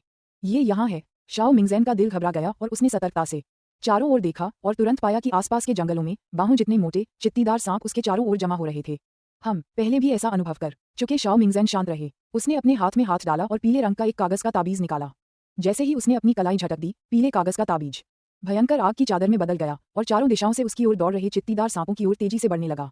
फुफकार। चित्तीदार सांप आग के सागर में फुफकारते हुए उसी में नष्ट हो गए, लेकिन एक के बाद एक और चित्तीदार सांप आते गए। उनकी लाल जीभें, ठंडी आंखें शाओ मिंगजेन पर मजबूती से टिकी हुई थीं। हालांकि शाओ मिंगजेन के हाथ में एक तेज छोटी तलवार प्रकट हुई और जैसे ही वह आगे बढ़ा, उसने झपट्टा मारते हुए सभी चित्तीदार सांपों को मार डाला। ये पाया। अध्याय 85 गर्व। कृपया इसे एकत्र करें। कुछ मिनट बाद उसकी पैनी नजर ने सांपों के झुंड के बीच एक छोटा गहरे पीले रंग का सांप देखा, जो केवल कलाई जितना मोटा था। इस छोटे से सांप के सिर पर बैंगनी रंग का मुकुट था और अन्य सांपों से घिरा हुआ ये लगातार फुफकार रहा था, मानो युद्ध के मैदान में एक सेनापति अपने योद्धाओं को लड़ने का निर्देश दे रहा हो। जाना। शाओ मिंगजेन के हाथ में मौजूद छोटी तलवार पलक झपकते ही बाहर निकली और 10 मीटर से अधिक दूरी पर स्थित गहरे पीले रंग के सांप के जीवनदायिनी 7 इंच के निशान पर सटीक रूप से जा लगी। बस जैसे ही वह छोटा सांप मरा, शाओ मिंगजेन की आंखों के सामने की दुनिया बदल गई। कभी जीवंत और वसंत ऋतु से परिपूर्ण रही वह दुनिया चिलचिलाती धूप में फूलों के दंगे में तब्दील हो गई। 1000 मशीनों के समूह के बाहर तांग शियू ने अपनी आंखें सिकोड़कर शाओ मिंगजेन को चौक के केंद्र की ओर 7-8 कदम आगे बढ़ते हुए देखा और मन ही मन सिर हिलाया। हालांकि वह सरनी के अंदर क्या हो रहा था उसे देख नहीं सकता था, लेकिन शाओ मिंगजेन की पहली परत को इतनी जल्दी पार करने की क्षमता सराहनीय थी। पास ही खड़ी गु शियाक्सू और मियाओ वेंटान के मन में भी यही विचार था। भाई शाओ की इतनी कम समय में पहली परत को पार करने की क्षमता वाकई सराहनीय है। अगर मैं होता तो मुझे डर है कि यह इतना आसान नहीं होता। थाउजेंड मशीन एरे की पहली परत स्प्रिंट किल है और दूसरी परत समर किल है। मुझे आश्चर्य है कि तीसरी परत क्या है, मियाओ वेंटांग ने हैरानी जताते हुए कहा। गु शियाक्सू ने तिरछी नजर से उसकी ओर देखा और उदासीनता से कहा, 1000 मशीन सरनी में कुल 7 परतें हैं। पहली 4 परतें वसंत, ग्रीष्म, शरद और शीत ऋतु से संबंधित हैं। अगली किस्में स्वाभाविक रूप से ऑटम किल और विंटर किल हैं। वह पहले से ही इतना बूढ़ा है और ये सरनी पर उसका दूसरा प्रयास है। अगर वह अब भी धीमा होता तो यह वाकई शर्मनाक होता। मियाओ वेंटांग के होंठ कुछ बार फड़के। जाहिर तौर पर वह शाओ मिंगजेन से भी अधिक उम्र का था। अगर उसे पहली परत पार करने में शाओ मिंगजेन से भी ज्यादा समय लगता है तो यह वाकई शर्मनाक होगा। आसपास खड़े दर्शक आश्चर्य भरी निगाहों से शाओ मिंगजेन को देख रहे थे। एक पल वह इधर उधर घूमता था, फिर पीले कागज को आग के गोले में जलाकर उससे खेलता था और फिर एक छोटी तलवार से वार करता था। हर कोई थोड़ा झुंझलाहट महसूस करने से खुद को रोक नहीं सका। वह पागल तो नहीं हो गया है ना? वह इस तरह की रहस्यमय हरकतें क्यों कर रहा है? ये किस तरह की चाल है? आपने हम सबको यहाँ सिर्फ ये सब देखने के लिए बुलाया है? 1000 मशीनों का सरनी क्या है? ये सब कुछ वास्तविक दिखने के लिए बनाया गया है। मुझे लगता है कि यह सिर्फ एक दिखावा है। ये तो बहुत उबाऊ है। एक शानदार डिनर पार्टी एक मूर्ख का प्रदर्शन देखने में तब्दील हो गई। कितना नीरस है। बान रेस्टोरेंट क्या कर रहा है? क्या वे हमसे मजाक कर रहे हैं? उद्धरण चिन्ह उद्धरण चिन्ह। गु शियाक्सू ने भीड़ के बीच हो रही चर्चा सुनी और तुरंत सुरक्षा कप्तान को इशारा किया। तभी सुरक्षा कप्तान ने जोर से कहा, आप सभी लोग कारण नहीं समझ रहे हैं, इसलिए मुझे समझाने दीजिए। ये 1000 मशीनों का समूह 7 परतों में विभाजित है। जैसे ही उन्होंने समझाना शुरू किया, आसपास मौजूद भीड़ को अचानक सब कुछ समझ आ गया। हालांकि वे अब भी थाउजेंड मशीन एरे की गहनता के प्रति संदेहपूर्ण रवैया रखते थे। कुछ लोगों ने सच्चाई की पुष्टि करने के लिए सुरक्षाकर्मियों को दरकिनार करते हुए अंदर घुसने और खुद इसका अनुभव करने की कोशिश की। तथापि क्योंकि वहां बहुत अधिक मेहमान थे, इसलिए सुरक्षाकर्मी सभी को रोक नहीं सके और 1 दर्जन से अधिक लोग थाउजेंड मशीन एरे में घुस गए। उनके प्रवेश करने के 1 या 2 सेकंड के भीतर ही उनके कदम रुक गए। उनके शरीर अकड़ गए, उनकी आंखें चौड़ी हो गईं, जिससे अविश्वास के भाव प्रकट हुए। अरे इन्हें बाहर निकालो, गु जियाओसुए सख्ती से चिल्लाई। तुरंत ही 1 दर्जन से अधिक सुरक्षाकर्मी थाउजेंड मशीन एरे में घुस गए। वे बेहद तेज गति से अचंभित मेहमानों के पास पहुंचे और उन्हें जबरदस्ती बाहर घसीट कर ले गए। अरे बाप रे, मैं अभी नशे में तो नहीं था क्या? ऐसा कैसे हो सकता है? ये भ्रम है। निश्चित रूप से एक भ्रम है। वहां भला कोई दुनिया कैसे हो सकती है? क्या ये सचमुच एक एरे है? अद्भुत, सचमुच अद्भुत। पत्नी, मुझे चुटकी काटो, मैं देखना चाहता हूं कि दर्द होता है या नहीं। वास्तव में एक एरे है। जैसे ही वे 10 लोग स्वप्न जैसी अवस्था से जागे, वे सभी शोर मचाने लगे। अन्य मेहमान तुरंत समझ गए कि उनके सामने का चौक संभवतः एक सरणी के रूप में व्यवस्थित किया गया था। तांग शियू चुपचाप खड़े रहे और शाओ मिंगजेन को थाउजेंड मशीन एरे में लगातार अपनी छोटी तलवार चलाते और घुमाते हुए देखते रहे। उन्होंने पाया कि यहाँ का थाउजेंड मशीन एरे बेहद ही अपरिष्कृत था, जो उनके द्वारा बनाए गए 1000 मशीन एरे से बिल्कुल भिन्न था। उसे तो ये भी विश्वास था कि अगर वह अंदर प्रवेश कर ले तो वह आसानी से उस घेरे को तोड़ सकता है। 20 मिनट बाद जैसे ही तांग शियू ने शाओ मिंगज़ेन को ग्वांगझोउ के केंद्र की ओर एक दर्जन और कदम बढ़ाते हुए देखा, उनके चेहरे के भाव बदल गए। मियाओ वैंटांग का चेहरा और भी गंभीर हो गया। उसने शाओ मिंगज़ेन के पीले पड़े चेहरे को देखा, उसके दिल में थोड़ी सी चिंता जाग उठी। वह समझ गया था कि शाओ मिंगज़ेन संघर्ष कर रहा है, लेकिन वह पहले ही दूसरी परत पार कर चुका था और तीसरी परत में प्रवेश कर चुका था। इससे ये संकेत मिलता है कि उनकी ताकत 2 साल पहले की तुलना में कहीं अधिक थी और उन्होंने बयान रेस्टोरेंट में वीआईपी होने की योग्यता भी पूरी कर ली थी। धमाका, एक जोरदार धमाका गूंजा और शाओ मिंगज़ेन, जो अभी 1000 मशीन एरे की तीसरी परत में प्रवेश कर चुका था, सीधे बाहर उड़ गया। उसका शरीर चौक के किनारे पर जोर से जा गिरा। उसे अपने हाथों के बल उठने में पूरा आधा मिनट लग गया और उसने मुंह भर ताज़ा खून थूक दिया। भाई शाओ, क्या आप ठीक हैं? मियाओ वैंटांग शाओ मिंगज़ेन के पक्ष में आ गए। उसे उठते देख उसने झट से उसका हाथ पकड़कर सहारा दिया और चिंता भरे चेहरे से पूछा। शाओ मिंगज़ेन ने मुंह से खून थूका और उसका चेहरा थोड़ा और गुलाबी हो गया। उसने कड़वाहट से अपना सिर हिलाया और कहा, मैं ठीक हूँ, लेकिन मैं तीसरी परत पास नहीं कर पाया। ये 1000 मशीनों का समूह सचमुच असामान्य है। मियाओ वैंटांग ने धीरे से उसके कंधे पर थपथपाते हुए कहा, ज्यादा महत्वाकांक्षी मत बनो, तीसरे स्तर तक पहुंचना ही अपने आप में सराहनीय है। मुझे तो इस बात का भी भरोसा नहीं है कि मैं तीसरी परत तक पहुंच पाऊंगा। इसके अलावा आप आखिरकार बान रेस्टोरेंट के वीआईपी बन गए हैं, इसलिए भविष्य में अगर आप खाना खाने का खर्च भी नहीं उठा सकते तो आप यहाँ मुफ्त भोजन और पेय पदार्थों के लिए आ सकते हैं। हे, शाओ मिंगज़ेन मुस्कुराया, उसे काफी बेहतर महसूस हो रहा था। मियाओ वैंटांग ने अपने अंगों को फैलाया, 1000 मशीन एरे की ओर चले और मुस्कुराते हुए कहा, अब मेरी बारी है। मुझे उम्मीद है कि मैं भी आपके स्तर तक पहुंच सकूंगा और 1000 मशीन एरे की तीसरी परत की शक्ति का अनुभव कर सकूंगा। तांग शियू ने मियाओ वैंटांग को 1000 मशीन एरे में प्रवेश करते देखा, फिर शाओ मिंगज़ेन के पास जाकर उसकी कलाई पकड़ी और शाओ मिंगज़ेन की आश्चर्यचकित निगाहों के सामने उदासीनता से कहा, तुम्हारी आंतरिक चोटें गंभीर हैं और समय पर ची और रक्त के नियमन की आवश्यकता है। अपनी साधना से आप 10 दिनों में या अधिकतम 2 महीनों में ठीक हो सकते हैं। शाओ मिंगज़ेन ने अपना हाथ पीछे खींच लिया और नाराजगी से कहा, यह बकवास है, मैं अपनी स्थिति को बहुत अच्छी तरह जानता हूँ।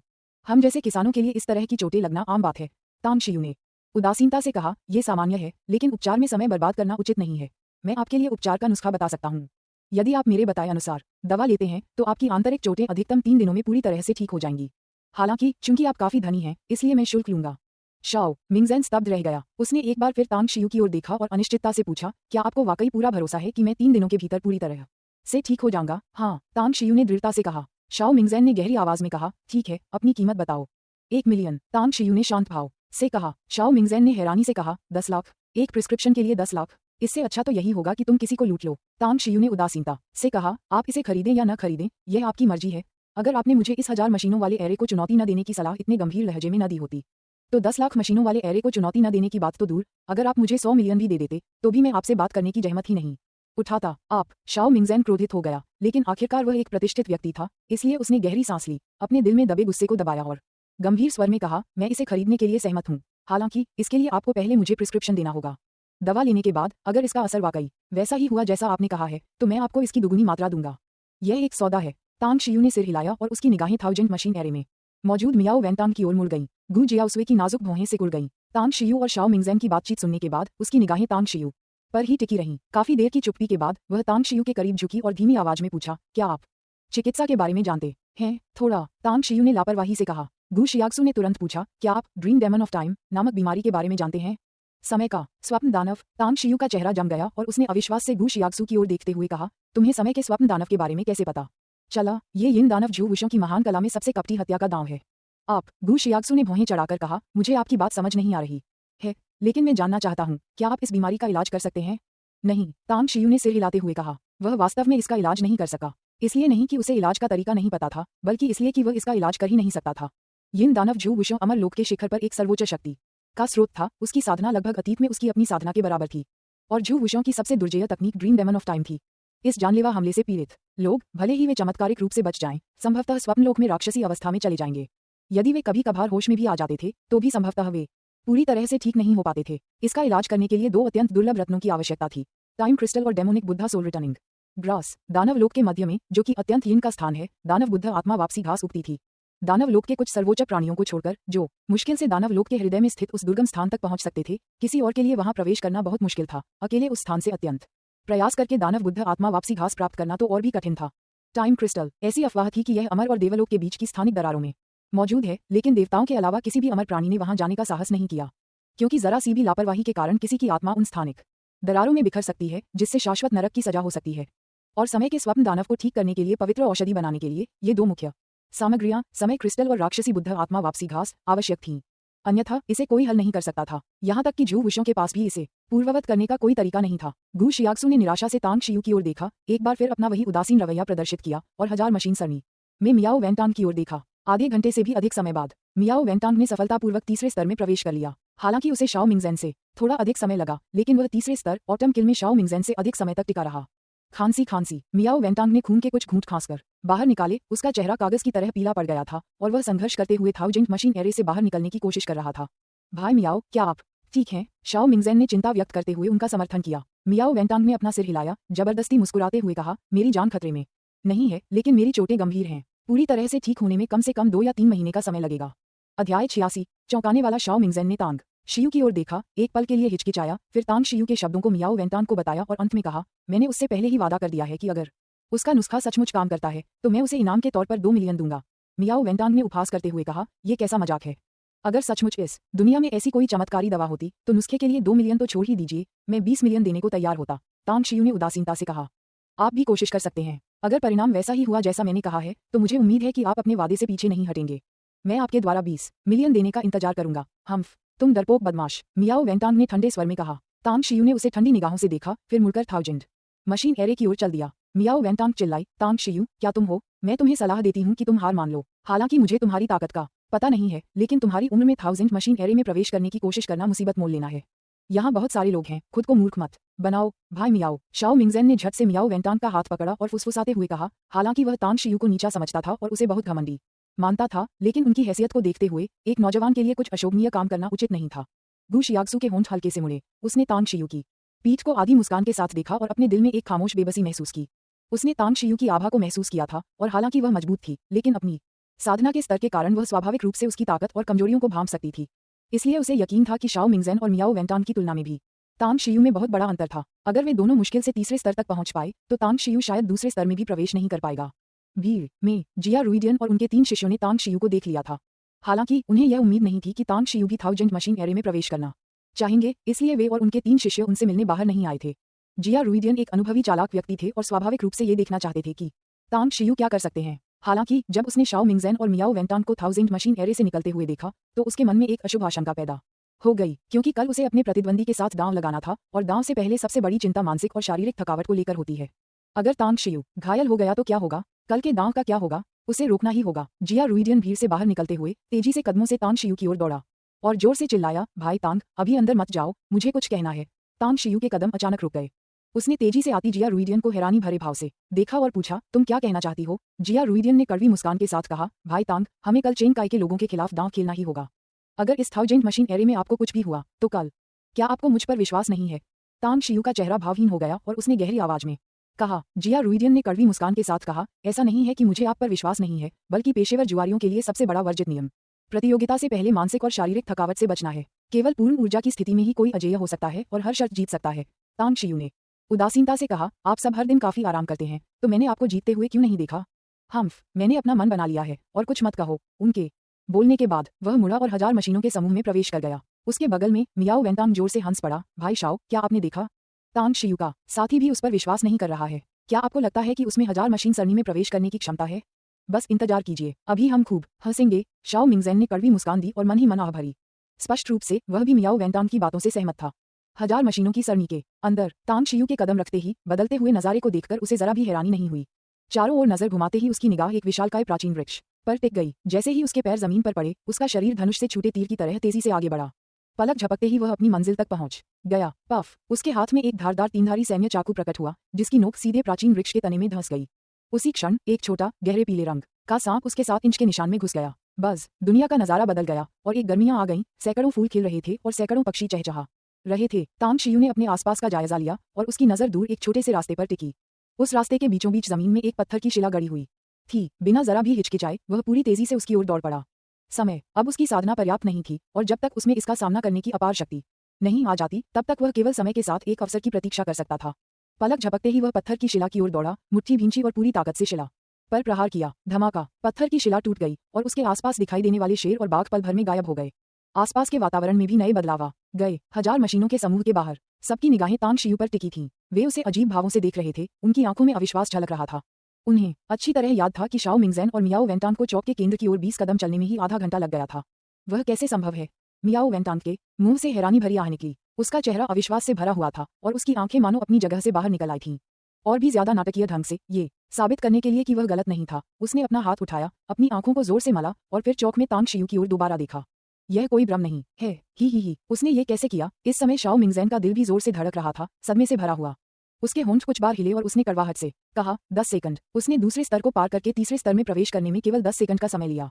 क्या ये सच में इंसान है? आखिर उसने ये कैसे किया? हाँ, आखिर उसने ये कैसे किया? उसके बगल में खड़ी गू शियाक्सु तांग शियू की आकृति को बड़ी बड़ी आंखों से घूर रही थी। उसके दिल में उथल पुथल मची हुई थी। उसे अपने गुरु की कही बात साफ साफ याद थी। इस दुनिया में एक व्यक्ति को छोड़कर कोई भी आसानी से परीक्षाओं को पार नहीं कर सकता।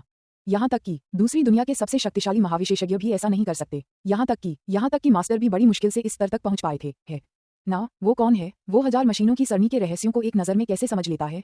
वो प्रत्येक स्तर की मूल सरणी आंख को पल भर में कैसे खोज लेता है? गू शियाक्सु की निगाहें अनिच्छा से तांग शियू से हट गईं और अपने आसपास के लोगों के हैरान चेहरों को देखकर उसे यकीन हो गया कि वह सपना नहीं देख रही थी। वाकई किसी ने 1000 मशीन एरे के पहले 2 स्तरों को 10 सेकंड से भी कम समय में पार कर लिया था और तीसरे स्तर ऑटम किल में प्रवेश कर लिया था।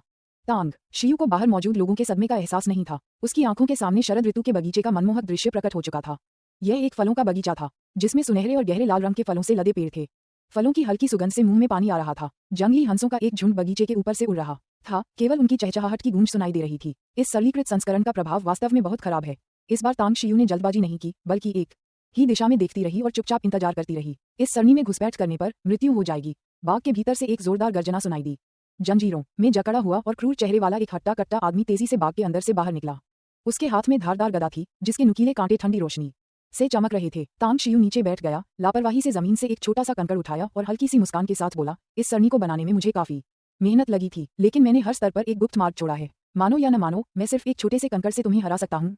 बेतुका उस भयंकर विशालकाय व्यक्ति में बुद्धिमत्ता झलकती थी और उसने अपनी धारदार गदा को तांग शियू के सिर की ओर उग्रता से घुमाया। गिरना। तांग शियू ने उंगली से एक छोटा सा पत्थर झटक दिया और वह पल भर में उस भयंकर विशालकाय व्यक्ति के गले पर जा लगा। देखते ही देखते उस विशालकाय व्यक्ति का शरीर अचानक अकड़ गया और धारदार गदा तांग शियू के सिर से बस 1 फुट ऊपर हवा में लटक गई। शरद ऋतु की एक तेज हवा के झोंके के साथ वह भयंकर विशालकाय व्यक्ति, जिसका चेहरा अनिच्छा से भरा था, टुकड़ों में बिखर गया और हवा के साथ उड़ गया। बस दुनिया का नजारा एक बार फिर बदल गया और शरद ऋतु की ठंडी हवा बेहद ठंडी हो गई। वह जगह अब फलों से भरा बगीचा नहीं, बल्कि बर्फ और हिम से ढकी दुनिया बन गई थी। बर्फ से ढकी असीम शीतकालीन मृत्यु। तांग शियू सीधे पालथी मारकर बैठ गया। तेज कटार उसके बाईं ओर सामने की बर्फ में धंस गई। चीखना। दूर क्षितिज से भेड़ियों की गड़गड़ाहट सुनाई दी। महज 10 सेकंड में अनगिनत हिम भेड़िए दूर से गिरती बर्फ में दौड़ते हुए आ गए। 1000 मशीनों के समूह के बाहर मियाओ वेंटान का शरीर कुछ बार डगमगाया। ऊर्जा और रक्त के अस्थिर प्रवाह के साथ साथ हृदय में लगे आघात के कारण वह तुरंत जमीन पर बैठ गया। वह अपनी अस्त व्यस्त अवस्था से पूरी तरह अनभिज्ञ प्रतीत हुआ। तांग शियू को, जो एक बार फिर चौक में 6-7 कदम चलकर आ गया था, देखकर उसके हृदय में मानो एक प्रचंड विस्फोट हो उठा। चौथा स्तर, ये चौथा स्तर ही होना चाहिए। मियाओ वेंटान को अचानक वो व्यंग्यात्मक टिप्पणी याद आ गई जो उसने तांग शियू के 1000 मशीन एरे में प्रवेश करने से पहले की थी। उसने पहले सोचा था कि तांग शियू पहले स्तर को भी पार नहीं कर पाएगी, लेकिन उसने कभी सपने में भी नहीं सोचा था कि तांग शियू ने न केवल पहला स्तर बल्कि दूसरा और तीसरा स्तर भी पार कर लिया और सीधे चौथे स्तर में प्रवेश कर गई। पलक झपकते ही वह सचमुच चाहता था कि उसके सामने जमीन में एक दरार पड़ जाए। अगर ऐसा होता तो वह तुरंत उसमें घुस जाता और फिर कभी बाहर नहीं निकलता, ताकि दोबारा खुद को मूर्ख न बना सके। शाओ मिंगज़ेन के होंठ फड़कने लगे और उसने बड़ी सावधानी से अपना सिर घुमाकर अपने बगल में बैठी गू शियाक्सु की ओर देखा। इस पल गू शियाक्सु दंग रह गई। वह तांग शियू को खाली निगाहों से देखती रही, मानो खुद को थप्पड़ मार रही हो, क्योंकि वह तांग शियू की साधना जानती थी, पर उसने कभी सपने में भी नहीं सोचा था कि तांग शियू चौथे स्तर तक पहुंच सकती है। 1000 मशीन एरे कोई साधारण एरे नहीं था, उससे भी अधिक शक्तिशाली साधक शायद चौथे स्तर तक नहीं पहुंच पाते। लेकिन तांग शियू ने ये कैसे किया? वह चौथे स्तर में भला कैसे प्रवेश कर सकता था? गू शियाक्सु को याद आया कि उसने पहले तांग शियू से क्या कहा था और उसके दिल में पछतावे की लहर दौड़ गई। अगर उसे पता होता कि तांग शियू चौथे स्तर में प्रवेश कर सकती है तो वह खुद को शर्मिंदा क्यों करती? कुएं में मेढक, यह मुहावरा अचानक गू शियाक्सु के मन में आया। उसे लगा कि यह मुहावरा उसका सटीक वर्णन करता है। मिस गू, तांग शियू। वह अध्याय 87 सुन्नता कैप्टन वान जुवांग सियू के लिए अतिरिक्त अध्याय। शाओ मिंगज़ेन के अचानक पूछे गए सवाल से गू शियाक्सु चौंक गई। खुद को संभालते हुए उसने कड़वी मुस्कान के साथ कहा, तुम पहले ही समझ चुके हो तो मुझसे क्यों पूछ रहे हो? सच कहूं तो उसकी साधना तुमसे कहीं कम है, लेकिन किसने सोचा होगा कि वह चौथे स्तर तक पहुंच सकता है? चौथा स्तर, सचमुच? शाओ मिंगज़ेन हक्का बक्का रह गया। उसके मन में एक आशंका थी, लेकिन अब जब वह पुष्ट हो गई तो उसे जो सदमा लगा उसे शब्दों में बयां नहीं किया जा सकता था। उसका रुतबा और पद असाधारण था और लोगों को परखने की उसकी क्षमता तो और भी अद्भुत थी। फिर भी उसे एहसास हुआ कि इस बार उसने सचमुच गलत अनुमान लगाया था। किसी किताब को उसके आवरण से नहीं आंकना चाहिए और उसने बेहद गलत आकलन किया था। गू शियाक्सु ने कहा, मैं इसे स्वीकार नहीं करना चाहती, लेकिन यही सच है। शाओ मिंगज़ेन ने मुश्किल से अपनी बात कही। वह कुछ पल के लिए अवाक रहे। गया उसने पहले भी कई साधना प्रतिभाओं को देखा था, लेकिन तांग शियू जैसी असाधारण प्रतिभा उसने पहले कभी नहीं देखी थी, न ही उसने कभी किसी ऐसे व्यक्ति के बारे में सुना था। मुझे शक है कि वह फॉर्मेशन का ग्रैंड मास्टर हो सकता है। गू शियाक्सू हिचकिचाई, फिर धीमी आवाज में बोली, तुम किस बारे में बात कर रहे हो? मियाओ वेंटांग संघर्ष करते हुए जमीन से उठा, उसकी आवाज कुछ कर्कश थी और वह चिल्लाया। गू शियाक्सू ने उसे ठंडी निगाहों से देखा और चिढ़कर कहा, अगर वह फॉर्मेशन का ग्रैंड मास्टर नहीं होता तो वह 1000 मशीन एरे के पहले 3 स्तरों को इतनी आसानी से कैसे पार कर लेता? उसकी साधना का स्तर इतना ऊंचा नहीं है, इस बात का मुझे पूरा यकीन है। तुम्हारी साधना का स्तर काफी ऊंचा है, लेकिन क्या तुम चौथे स्तर तक पहुंच सकते हो? ये मियाओ वेंटांग अवाक रहे गया, उसके चेहरे पर जलन सी महसूस हो रही थी, मानो कोई अदृश्य हाथ उसके चौकोर चेहरे पर बाएं से दाएं थप्पड़ मार रहा हो। बहुत दर्द हो रहा था। लगभग 12 मीटर दूर जिया रुईदाओ तांग शियू की आकृति को खाली निगाहों से देखता रहा। उसका मुंह इतना चौड़ा खुला हुआ था कि उसमें एक बत्तख का अंडा समा सकता था। उसके बगल में उसका सबसे बड़ा शिष्य गोंग दालोंग फुसफुसाया, गुरुजी, गुरु तांग तो बहुत शक्तिशाली लगते हैं। वे तो अभी उन दोनों से भी आगे चौक में चले गए। जिया रुईदाओ ने धीरे से अपना सिर घुमाया, उसकी आंखों में दिख रही उलझन काफी हद तक कम हो गई।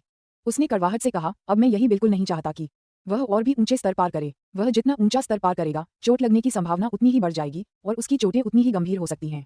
गोंग दालोंग स्तब्ध रह गया और चुप हो गया। उसे समझ आ गया था कि उसके गुरु की चिंता जायज थी।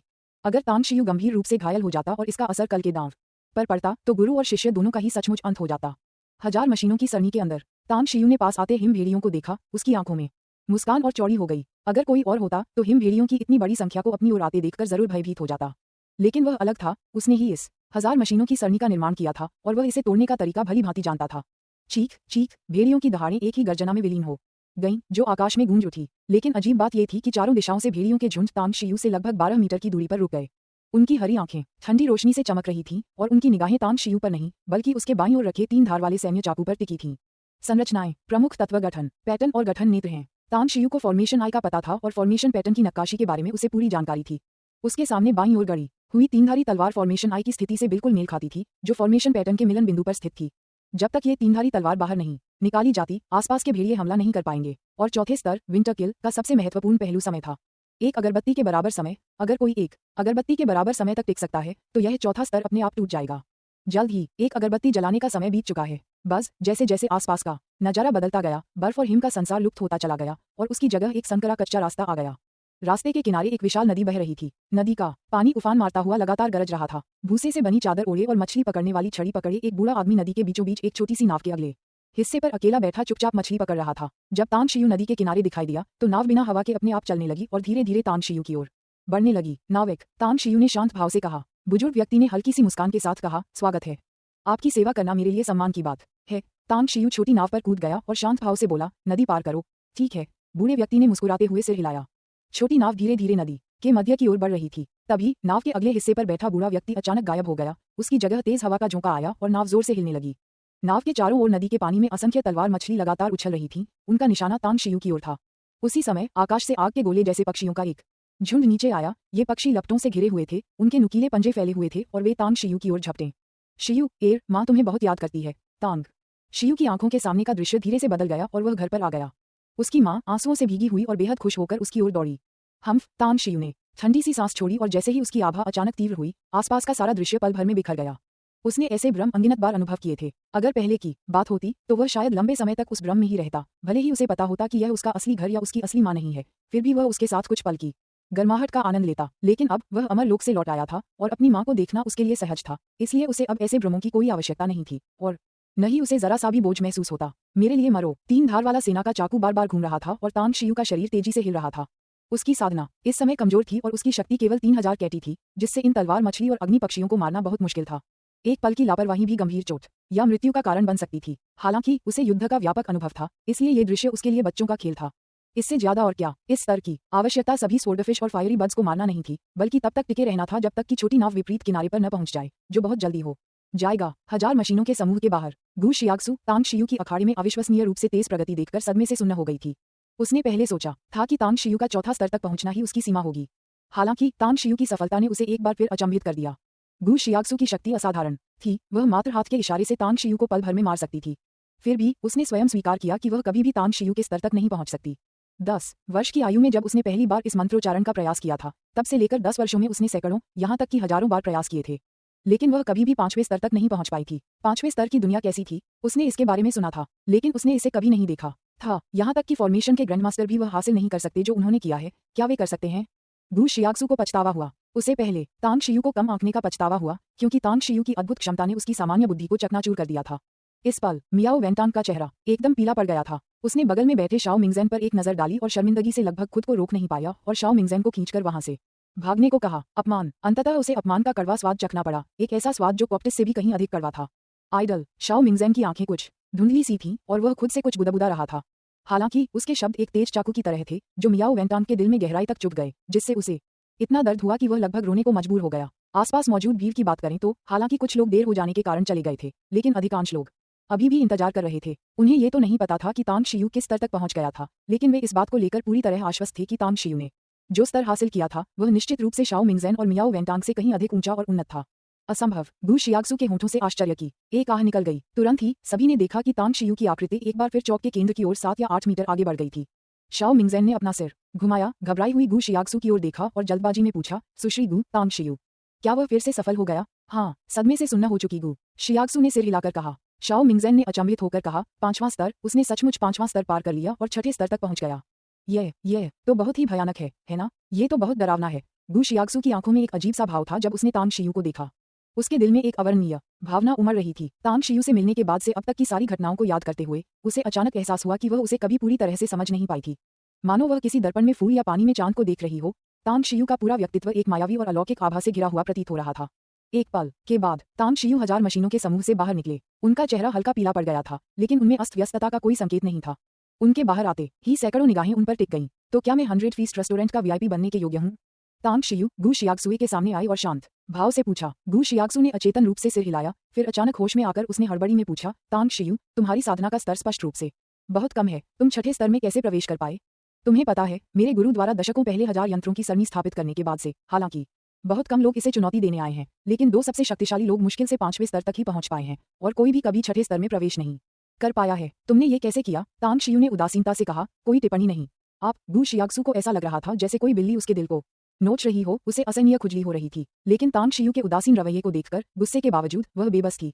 तांग शियू ने उसकी ओर देखना बंद कर दिया। उसकी निगाहें शाओ मिंगज़ेन और मियाओ वेंटांग पर टिक गईं। फिर उसने हल्के स्वर में कहा, मैं तुम्हें जल्द ही नुस्खा दे दूंगा। अपना वादा याद रखना। बोलने के बाद उसने बेहद प्रसन्न गुरु और शिष्य जिया रुईदाओ पर एक नजर डाली और जंगल के बाहर बने शास्त्रीय शैली के मंडप की ओर चल पड़ा। हालांकि वह निश्चित रूप से नहीं कह सकता था कि गू शियाक्सु का गुरु उसका पूर्व शिष्य था, लेकिन उसे विश्वास था कि उन दोनों के बीच निश्चित रूप से कोई गहरा संबंध था। अपने सबसे प्रिय शिष्य के बारे में खबर सुनते ही वह अत्यंत प्रसन्न हुआ, लेकिन 1000 मशीन एरे को पार करने के बाद उसका मन शांत हुआ। ये सोचकर कि उसके पुराने करीबी दोस्त और प्रेमी भी उसे धोखा दे सकते हैं, आगे क्या होगा। तांग शियू आगे सोचने की हिम्मत नहीं कर सका, नहीं वह इस सदमे को सहन कर सका। इसलिए उसने सत्य की खोज को त्यागने का निर्णय लिया। अब उसके लिए सबसे महत्वपूर्ण था साधना करना और अपनी चरम अवस्था को पुनः प्राप्त करने के लिए लगन से काम करना। तब तक जिन लोगों ने उसे कभी हानि पहुंचाई थी और धोखा दिया था, उन सभी को भारी कीमत चुकानी पड़ेगी। वह क्रूर व्यक्ति नहीं था, लेकिन कोमल हृदय भी नहीं था। यदि कोई उसे ठेस नहीं पहुंचाता तो वह भी उन्हें ठेस नहीं पहुंचाता। यदि कोई उसे ठेस पहुंचाता तो वह उसका 10 गुना बदला चुकाता। वह प्रार्थना करता था, सभी देवी देवताओं और बुद्धों से प्रार्थना करता था कि जिन्होंने उसे हानि पहुंचाई है उन्हें आशीर्वाद दें, क्योंकि समय आने पर वह स्वयं अपना हिसाब वसूलने आएगा। अध्याय 88। संकरी सड़क पर दुश्मनों का सामना। दूसरा अपडेट। बान रेस्टोरेंट 3 मंजिला है, जिसे प्राचीन शैली में सजाया गया है। पहली मंजिल पर एक ओपन प्लान रेस्टोरेंट है जिसमें 200 से अधिक डाइनिंग टेबल हैं। दूसरी मंजिल पर 108 विशाल, रोशनीदार और आरामदायक निजी कमरे हैं। तीसरी मंजिल वीआईपी क्षेत्र है, जहां केवल कुछ चुनिंदा मेहमानों को ही जाने की अनुमति है। तांग शियू के आगमन पर रेस्तरां प्रबंधक, जिसे पहले ही सूचित कर दिया गया था, ने उनका गर्मजोशी से स्वागत किया और कहा, क्या आप श्रीमान तांग हैं? मैं चू हानखिंग, बान रेस्तरां का प्रबंधक हूँ। हमारे युवा बॉस ने मुझे पहले ही सूचित कर दिया है कि तीसरी मंजिल पर स्थित वीआईपी कमरा तैयार है और आप और आपके दोस्त वहां भोजन कर सकते हैं। यहाँ आपकी सभी जरूरतें निःशुल्क होंगी। जिस तरह से आगे। तांग शियू ने शांत भाव से सिर हिलाया। जिया रुईदाओ के चेहरे पर कुछ उत्साह झलक रहा था जब वह तांग शियू के पीछे पीछे चल रहा था। मुस्कुराते हुए बोला, भाई तांग, आज आपकी उपस्थिति से हमें वास्तव में बहुत लाभ हो रहा है। आपको पता है, अनगिनत गणमान्य व्यक्ति आमतौर पर तीसरी मंजिल पर जाने की कोशिश करते हैं, लेकिन सुरक्षाकर्मियों द्वारा उन्हें रोक दिया जाता है। मैंने कभी नहीं सोचा था कि एक दिन मुझे बयान रेस्टोरेंट की तीसरी मंजिल तक पहुंचने का मौका मिलेगा। तांग शियू ने सिर हिलाते हुए कहा, ये तो बस बाहरी आनंद है, इसका कोई खास महत्व नहीं है। जिया रुईदाओ ने व्यंग्यात्मक मुस्कान के साथ कहा, हर कोई अलग अलग चीजों का पीछा करता है। बाहरी सुखों का सामना करते समय आप सामान्य मानसिकता बनाए रख सकते हैं, लेकिन आप जैसे लोग फीनिक्स के पंखों और यूनिकॉर्न के सींगों की तरह दुर्लभ हैं। तांग शियू ने एक पल सोचा और महसूस किया कि जिया रुईदाओ की बात में दम है। हर किसी की अपनी अपनी आकांक्षाएं होती हैं। कुछ लोग प्रसिद्धि और धन की तलाश करते हैं, कुछ शक्ति और सौंदर्य की, कुछ भौतिक सुख की और अन्य आध्यात्मिक शांति की। ठीक उसी तरह उसकी भी केवल 2 ही आकांक्षाएं हैं, हर दिन अपनी माँ के साथ समय बिताना और खेती करना। तीसरी मंजिल पर 18 निजी कमरे हैं, जिनमें से प्रत्येक लगभग 200 वर्ग मीटर का है। हालांकि आंतरिक सज्जा भी प्राचीन है, लेकिन फर्नीचर बेहद आलीशान है। हालांकि तांग शियू को प्राचीन वस्तुओं का ज्यादा ज्ञान नहीं था, फिर भी वह बता सकता था कि अंदर कई पुरानी कलाकृतियां मौजूद हैं। किंगमिंग महोत्सव के दौरान नदी के किनारे की यात्रा का एक अधूरा पार्ट। जैसे ही जिया रुईदाओ कमरे में दाखिल हुआ, उसने एक दीवार पर एक पेंटिंग देखी। कुछ क्षण तक उसे देखने के बाद वह तुरंत आश्चर्य से चिल्ला उठा। रेस्टोरेंट मैनेजर ने मुस्कुराते हुए कहा, हमारे बॉस एक बार हांगकांग में एक नीलामी में गए थे और यह पेंटिंग उसी नीलामी में खरीदी गई थी। मैंने सुना है कि बोली जीतने के लिए 9 अंकों की रकम खर्च करनी पड़ी थी। तांग शियू के चेहरे के भाव बदल गए और उसने पूछा, क्या आप अपने बॉस से मिले हैं? मैं आपके युवा बॉस की बात नहीं कर रहा हूँ। रेस्टोरेंट मैनेजर ने सिर हिलाकर कहा, बिल्कुल मैंने किया है। मुझे एक समय जुए की लत थी और मैंने सब कुछ खो दिया, यहाँ तक कि एक सूचीबद्ध कंपनी के सीईओ का पद भी। उस समय मेरी पत्नी और बच्चे मुझे छोड़कर चले गए थे और मैं दिन में 3 वक्त का खाना भी नहीं जुटा पाता था।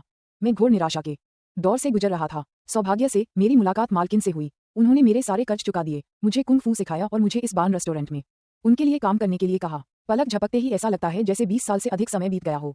Tang Zhu asked, what is your boss's name? How old is she? The restaurant manager said, we cannot easily reveal our boss's name. But her age, in the past 10 years, I've only seen her 4 times. When I first met her, she looked around 20 years old, and 10 years ago, the last time I saw her, she still looked about 20. Actually, I also find it strange, as if time leaves no trace on her. Looks 20 years old, similar to how Gu Shaoxu looks. Tang Zhu frowned. The little girl he watched grow up, the first time she left him, she seemed to be only 18. Tang Zhu suddenly said, please find me a pen and a piece of paper. Please wait a moment. The restaurant manager immediately informed the staff of Tang Zhu's request via intercom, then placed the menu in front of Tang Zhu and the others. By the time Tang Zhu and his companions finished ordering, the paper and pen had been handed to Tang Zhu. While waiting for the dishes, Tang Zhu quickly sketched a portrait on the paper. He drew his disciple's appearance from when he was in the immortal world. When she was 18, in the prime of her youth. As Tang Zhu drew, a lifelike portrait of a young girl came vividly to life. In the north there is a beauty, with a smile she overturns cities, with another smile she overturns kingdoms. The girl in the painting, with a sweet smile, seemed to come alive. So beautiful. Jia Ruidao and his disciples, as well as the restaurant manager, were deeply captivated by the girl Tang Zhu had sketched. In a trance, they seemed to truly see a breathtaking beauty standing before them, smiling. Look, is it her? Tang Zhu looked at the restaurant manager and asked in a deep voice. The restaurant manager awoke from his enchantment, reluctantly shifting his gaze from the painting, and shook his head, saying, the woman you've drawn is a fairy. Although our boss is also very beautiful, her appearance is completely different. From this, it's not her. A hint of disappointment, and also a hint of relief, arose in Tang Zhu's heart. He wanted to see the disciple he had raised and painstakingly taught, yet he also feared getting entangled in karma with those who had betrayed him. Never mind, you go back to your work. All right. Restaurant manager सहमत हो गया और कमरे से बाहर चला गया। स्वादिष्ट व्यंजन लगातार परोसे जाते रहे और भोजन की मेज पर उत्तम शराब के जार रखे जाते रहे। 2 युवा और खूबसूरत वेट्रेस कमरे से बाहर नहीं निकली। तांग शियू, जिया रुईदाओ और अन्य लोगों के लिए शराब डालने के बाद वे कमरे के दूसरी तरफ एक सोफे पर बैठ गए और अपने बुलावे का इंतजार करने लगे। वाइन ठीक है। आधुनिक युग में लौटने के बाद ये पहली बार था जब तांग शियू ने शराब पी थी। इसे ध्यान से चखने के बाद उन्होंने सहमति में सिर हिलाया। उन्होंने अपने पिछले जीवन में अनगिनत उत्तम शराबें पी थीं और शराब बनाने में असाधारण प्रतिभा रखते थे, लेकिन बान रेस्टोरेंट में मिलने वाली शराब वाकई काफी अच्छी थी। शालीन, बस ठीक ठाक। जिया रुईदाओ ने एक गिलास शराब पी ली, ऐसा लग रहा था जैसे उसे और चाहिए। तांग शियू की बातें सुनकर वह स्तब्ध रह गया। वह 60 साल जी चुका था और उसने पहली बार इतनी स्वादिष्ट शराब का स्वाद चखा था, फिर भी तांग शियू के मुंह में इसे केवल ठीक ठाक रेटिंग ही मिली। तांग शियू की बातों पर उनके तीनों शिष्य सिर हिलाए बिना नहीं रह सके। शराब के शौकीन होने के नाते यह उनके लिए भी इस स्तर की शराब का पहली बार स्वाद चखने का अनुभव था। इसलिए उन्होंने चुपके से तांग शियू के मूल्यांकन का उपहास किया। भाई तांग, यह कोई साधारण बढ़िया शराब नहीं है। मैं दावे से कह सकता हूं कि अगर हमने दूसरी मंजिल पर एक निजी कमरे में वाइन मंगवाई होती तो निश्चित रूप से यह इस तरह की वाइन नहीं होती। हालांकि दूसरी मंजिल के निजी कमरों में परोसी जाने वाली शराब भी अच्छी है, लेकिन यह इससे कहीं घटिया है, जिया रुईदाओ ने हंसते हुए कहा। तांग शियू ने अपना गिलास उठाया और कहा, अगर स्वाद अच्छा है तो और पियो। मध्यरात्रि। तांग शियू, जिया रुईदाओ और उनके शिष्यों ने भरपेट भोजन और पेय पदार्थ ग्रहण करने के बाद सीधे रेस्तरां से प्रस्थान किया। चूंकि उन्हें भुगतान नहीं करना पड़ा, इसलिए जिया रुईदाओ और उनके शिष्यों को काफी पैसे की बचत हुई। यह उल्लेखनीय है कि दूसरी मंजिल पर एक निजी कमरे में सबसे सस्ता भोजन शायद 1 लाख युआन से शुरू होगा, और आज रात उन्होंने बहुत ही शानदार भोजन किया। जिया रुईदाओ ने मन ही मन अनुमान लगाया कि अगर उन्हें भुगतान करना पड़ा तो शायद वे 10 लाख खर्च किए बिना वहां से नहीं निकल पाएंगे। रात के समय वे पांचों एक छायादार रास्ते पर टहल रहे थे, जहां कभी कभी मंद रोशनी वाली स्ट्रीट लाइटों के आसपास छोटे छोटे कीड़े मंडराते रहते थे। जैसे ही वे पार्किंग स्थल पर पहुंचने वाले थे, उनका रास्ता अवरुद्ध हो गया और उनके कानों में उपहास भरी हंसी की आवाजें सुनाई दी। अरे, क्या ये मास्टर जिया रुईदाओ नहीं है? दिन भर में इतनी बुरी तरह हारने के बाद भी रात में बान रेस्टोरेंट में शराब पीने आने का मन कैसे हुआ? क्या आप अपने दुखों को शराब में डुबोने की कोशिश कर रहे हैं? आगे चल रहे समूह में 12 लोग थे। बोलने वाला व्यक्ति सामने खड़े 3 युवकों में से एक था। तांग शियू उसे नहीं जानता था, लेकिन जिया रुईदाओ और उसके 3 शिष्य उसे जानते थे। वह उनका कट्टर दुश्मन चेन काई था, जिंगमेन द्वीप का एक कुख्यात फिजूल खर्ची करने वाला युवा मालिक। जिया रुईदाओ आगे बढ़ी और ठंडे स्वर में बोली, चेन काई, इतना घमंडी मत बनो। तुमने मुझे जो अपमान पहुंचाया है उसका बदला हम भविष्य में 100 गुना लेंगे। चेन काई जोर से हंस पड़ा और बोला, क्या मैंने सही सुना? क्या आपके पास अभी भी हालात बदलने का मौका है? कल मैं तुम्हें समझाऊंगा कि फूल इतने लाल क्यों होते हैं। हा, आप। जिया रुईदाओ बेहद गुस्से में थी। चेन काई, क्या ये जिया रुईदाओ है? वह मशहूर पेशेवर जुआरी, एक युवक ने उदासीनता से पूछा। चेन काई ने जिया रुईदाओ को उकसाने वाली निगाहों से देखा, फिर चापलूसी भरे लहजे में कहा, भाई चू, ये जिया रुईदाओ हैं, वही आदमी जो लगभग मेरे हाथों अपनी पैंट खोने वाला था। उसके पीछे खड़े तीनों लड़के उसके शिष्य हैं, और हाँ, सबसे छोटा उसका बेटा है, जो बिल्कुल निकम्मा और फिजूल खर्च है। उस युवक ने जिया रुईदाओ की ओर देखा, उदासीनता से सिर हिलाया और कहा, चेन काई, लोगों के लिए बाहर निकलने का रास्ता छोड़ना याद रखना, ताकि तुम बाद में फिर मिल सको। अगर वे सिर झुका लेते हैं तो इस मामले को जाने दो। वह ज़ैड का पेंडेंट काफी सुंदर है, मुझे ये बहुत पसंद आया। अब से यह मेरा होगा। ठीक है, इसे मेरी तरफ से आपके लिए एक उपहार समझो, भाई चू, चेन काई ने प्रसन्नतापूर्वक कहा। जिया रुईदाओ स्तब्ध रह गई। उसने चेन काई को देखा, फिर उस युवक को देखा और तुरंत गुस्से से भड़क उठा, चिल्लाते हुए बोला, चेन काई, तुम क्या बकवास कर रहे हो? वह ज़ैड का पेंडेंट मेरी दिवंगत पत्नी की निशानी है, और मैं उसे वापस पाने का कोई रास्ता जरूर ढूंढूंगा। अगर तुमने इसे किसी और को देने की हिम्मत की तो मुझे दोष मत देना कि मैं तुमसे जान की बाजी लगाकर लड़ूंगा। चेन काई ने तिरस्कारपूर्वक कहा, जो कुछ भी मैं जीतता हूँ वह मेरा है, मैं इसका क्या करता हूँ इससे आपको कोई लेना देना नहीं है ना? अगर हिम्मत है तो आओ मुझसे, मैं डरता नहीं हूँ। चेन काई, अभी बोलने वाले युवक ने धीमी सी गुर्राहट निकाली। चेन काई ने अपनी गर्दन सिकोड़ी और सूखी हंसी के साथ कहा, भाई चू, ये बूढ़ा आदमी झगड़ा मोल ले रहा है। जिया रुईदाओ की आंखें लाल हो गईं, माथे की नसें उभर आईं और उसकी निगाहें मानो लोगों को निगल जाने वाली थीं। उसने चेन काई को घूरते हुए कहा, जो मैंने खोया है उसे मैं निश्चित रूप से वापस जीत लूंगा। कल मैं तुम्हें इसका पछतावा करवाऊंगा। चू नाम के युवक ने जिया रुईदाओ की ओर देखा और उदासीनता से कहा, जो चीजें मेरे हाथ में आती हैं वे आमतौर पर वापस नहीं जाती। अगर आपको ज़ैड का पेंडेंट चाहिए तो मुझसे मिलें। ओह, मैं अपना परिचय देना भूल गई, मेरा नाम चू यी है और मैं शाही राजधानी से हूँ। तांग शियू आगे बढ़ी, चू यी की ओर देखा और कहा, आपने अभी खुद ही कहा था लोगों के लिए बाहर निकलने का रास्ता छोड़ दो ताकि तुम बाद में फिर मिल सको। चूंकि वह ज़ैड का पेंडेंट जिया रुईदाओ की दिवंगत पत्नी का अवशेष है, इसलिए मुझे लगता है कि आपको उसे एक मौका देना चाहिए। अगर वह कल इसे वापस जीत लेता है तो समझ लीजिए कि ज़ैड का पेंडेंट उसे लौटा दिया गया है। अगर वह कल हार जाता है तो हम इस ज़ैड पेंडेंट का जिक्र फिर कभी नहीं करेंगे और यह जुआ पूरी तरह से खत्म हो जाएगा। इसके बारे में क्या ख्याल है? चू यी ने अपनी आंखें सिकोड़ी, कुछ क्षणों के लिए तांग शियू को गौर से देखा और हल्की मुस्कान के साथ पूछा, तुम कौन हो? तांग शियू, अध्याय 89। सब कुछ वैसा ही रहता है। 3 और अध्याय। चू यी ने भौहें चढ़ाकर तांग शियू को कुछ देर तक गौर से देखा, कंधे उचकाते हुए कहा, तुम्हारा नाम भी तांग शियू है? लगता है ये नाम काफी प्रचलित है, इतने सारे लोग इसी नाम से हैं। छोड़ो, सिर्फ इसलिए कि तुम्हारा नाम तांग शियू है मैं तुम्हें एक मौका दे देता हूँ। कल हम हेवन क्लब में मिलेंगे, वहां मिलते हैं। जिया रुईडियन को डर था कि दूसरा पक्ष अत्यधिक प्रसन्न हो जाएगा और उसने तांग शियू के कुछ बोलने से पहले ही चिल्ला दिया।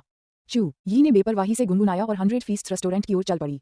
चेन काई चू यी के पीछे पीछे गया, जिया रुईडियन की ओर गला काटने का इशारा किया और विजयी भाव से चला गया। 10 मिनट बाद 100 फीस्ट रेस्टोरेंट की दूसरी मंजिल पर स्थित एक निजी कमरे में रेस्टोरेंट मैनेजर मुस्कुराते हुए शराब की बोतल लेकर अंदर आया। उसकी नजर कमरे में मौजूद लगभग 1 दर्जन लोगों पर पड़ी और अंत में चेन काई पर ठहर गई। उसने मुस्कुराते हुए कहा, युवा मास्टर चेन, आप आजकल हमारे 100 फीस्ट रेस्टोरेंट में बहुत कमा रहे हैं। क्या हमसे कोई कमी रह गई है या कोई ऐसी बात है जिससे आप नाखुश हैं? चेन काई ने हाथ हिलाते हुए मुस्कुराते हुए कहा, ऐसी कोई बात नहीं। मैं हाल ही में मछली पकड़ने गया था और मुझे एक बड़ी मछली भी मिली, इसलिए मुझे आने का समय नहीं मिला।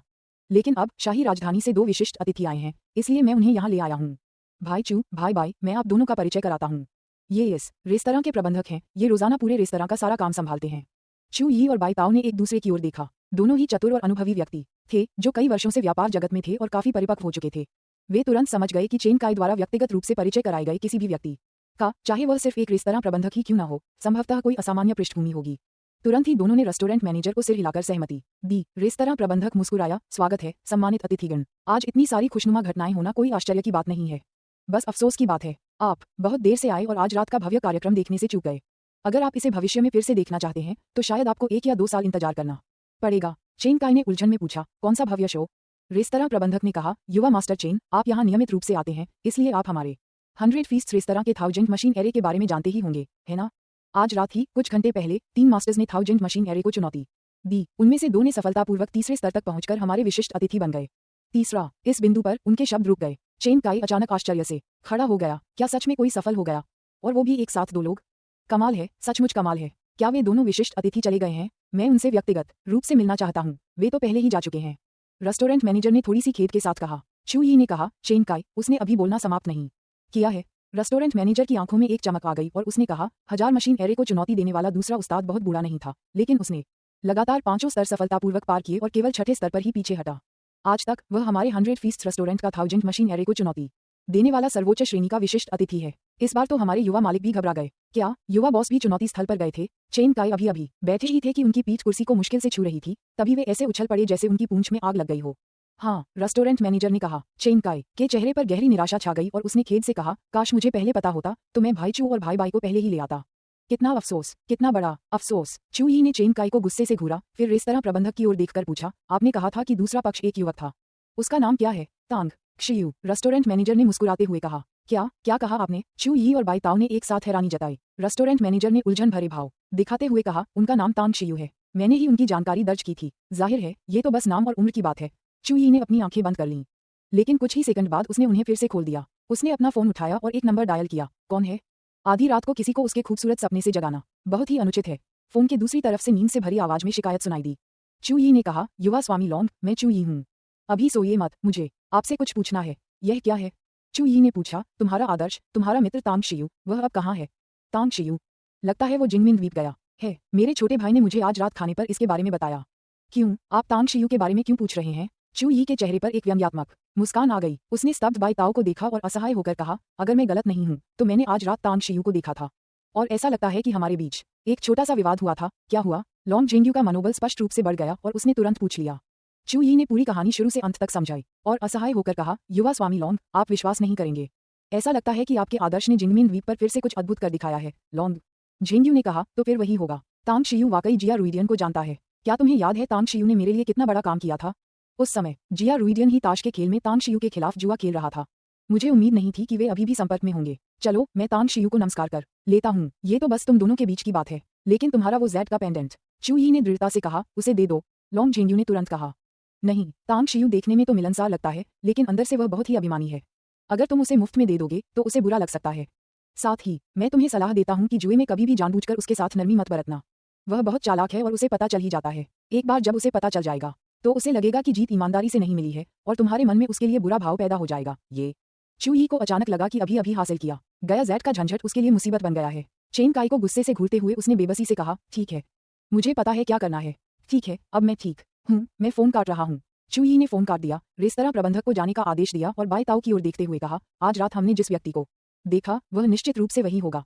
बाई ताओ के चेहरे पर जटिल भाव थे और उन्होंने व्यंग्यात्मक मुस्कान के साथ कहा, तांग शियू, वह आदमी, वह जहां भी जाता है हलचल मचा देता है। हमें क्या करना चाहिए? चू यी ने कहा, कल हम हमेशा की तरह आगे बढ़ेंगे। जीत हो या हार, हम उसके प्रति सद्भावना दिखाएंगे। ठीक है, बाई ताओ ने सिर हिलाया। हालांकि उसे यकीन नहीं था कि तांग शियू कांग शिया को आमंत्रित कर पाएगी या नहीं, लेकिन उन्हें लॉन्ग जेंग्यू के साथ तांग शियू के संबंधों पर विचार करना था। चूंकि वे लॉन्ग जेंग्यू के मित्र थे, इसलिए एक जेड पेंडेंट के लिए झगड़ा करना उचित नहीं था। चेन काय ने चू यी और बाई ताओ को खाली निगाहों से देखा। उसने कभी सपने में भी नहीं सोचा था कि ये दोनों जिया रुइडियन के दोस्त को जानते हैं, और सबसे अहम बात तो ये थी कि वे दूसरे पक्ष के प्रति सद्भावना दिखाने वाले थे। उसे अचानक लगा कि इस बार उसने उनकी चापलूसी करने की कोशिश में शायद खुद ही मुसीबत मोल ले ली है। भाई चू, क्या मुझे वो जेड का पेंडेंट उन्हें लौटा देना चाहिए? और वो सारा पैसा जो हमने उनसे जीता था? हालांकि चेन काय का दिल दुख रहा था, फिर भी उसने हिचकिचाते हुए पूछा। चू यी ने सिर हिलाते हुए कहा, कोई बात नहीं, कल का जुआ खेल हमेशा की तरह चलेगा। याद रखना, उस अयाश थाई अमीर को आसानी से हाथ से जाने मत देना और उसे आज रात की घटना के बारे में भी मत बताना। ये चेन काय मन ही मन खुश हुआ, लेकिन बाहरी तौर पर उसने झिझक भरे भाव दिखाए। ये तय हो चुका है, चू यी ने दृढ़ता से कहा। जाविस होटल की सबसे ऊपरी मंजिल पर स्थित प्रेसिडेंशियल स्वीट में तांग शियू जिया रुइडियन द्वारा सिखाई गई जुआ खेलने की तकनीकों का अभ्यास करने में मग्न था। उसका नियंत्रण अद्भुत था और बार बार अभ्यास करने से केवल 3-4 घंटों में ही उसने हर जुआ खेलने की तकनीक में महारत हासिल कर ली थी। आखिरकार यह इतना मुश्किल भी नहीं है। तांग शियू ने कार्ड चुराने और बदलने की कोशिश की और उसने ये काम बड़ी आसानी से कर लिया। उसके हाथों की गति बहुत तेज थी और उसकी ताकत पर उसका पूरा नियंत्रण था। अगर वह किसी कसीनो में दूसरों के साथ जुआ खेल रहा होता तो भी सामने वाले को पता नहीं चलता। अचानक उसे स्टोरेज रिंग रखने के दिन याद आ रहे थे। अगर उसके पास स्टोरेज रिंग होती तो वह आसानी से जुए के सारे उपकरण उसमें रख सकता था। फिर अगर वह छुपकर भी धोखा देता तो कोई सुराग नहीं बचता। अगले दिन तांग शियू बहुत देर से उठा। जुए का खेल दोपहर 2 बजे शुरू होना था, इसलिए वह सुबह 10 बजे ही नींद से जागा। तरोताजा होकर उसने जिया रुइडियन से संपर्क किया। पांचों ने कुछ खाया पिया और फिर जिंगमिन द्वीप पर स्थित हेवन क्लब के लिए रवाना हो गए। हाल ही में जिंगमिन द्वीप पर लगभग सभी जुआ प्रेमियों ने हेवन क्लब में होने वाले भारी जुए के बारे में सुना था। कल जिया रुइडियन के बीच में ही चले जाने से जुआ और भी रोमांचक हो गया और कई लोगों ने यह निष्कर्ष निकाल लिया था कि आज का खेल आखिरी होगा। इसलिए जब तांग शियू और जिया रुइडियन के गुरु शिष्य की जोड़ी हेवन क्लब पहुंची तो वहां पहले से ही बड़ी संख्या में मेहमान जमा थे। भीड़भाड़ देखकर कई लोग एक दूसरे को हैरानी से देखने लगे। यह जरूर चेन काय का काम होगा। उस बदमाश ने जानबूझकर खबर लीक की है ताकि हमारी बेइज्जती हो।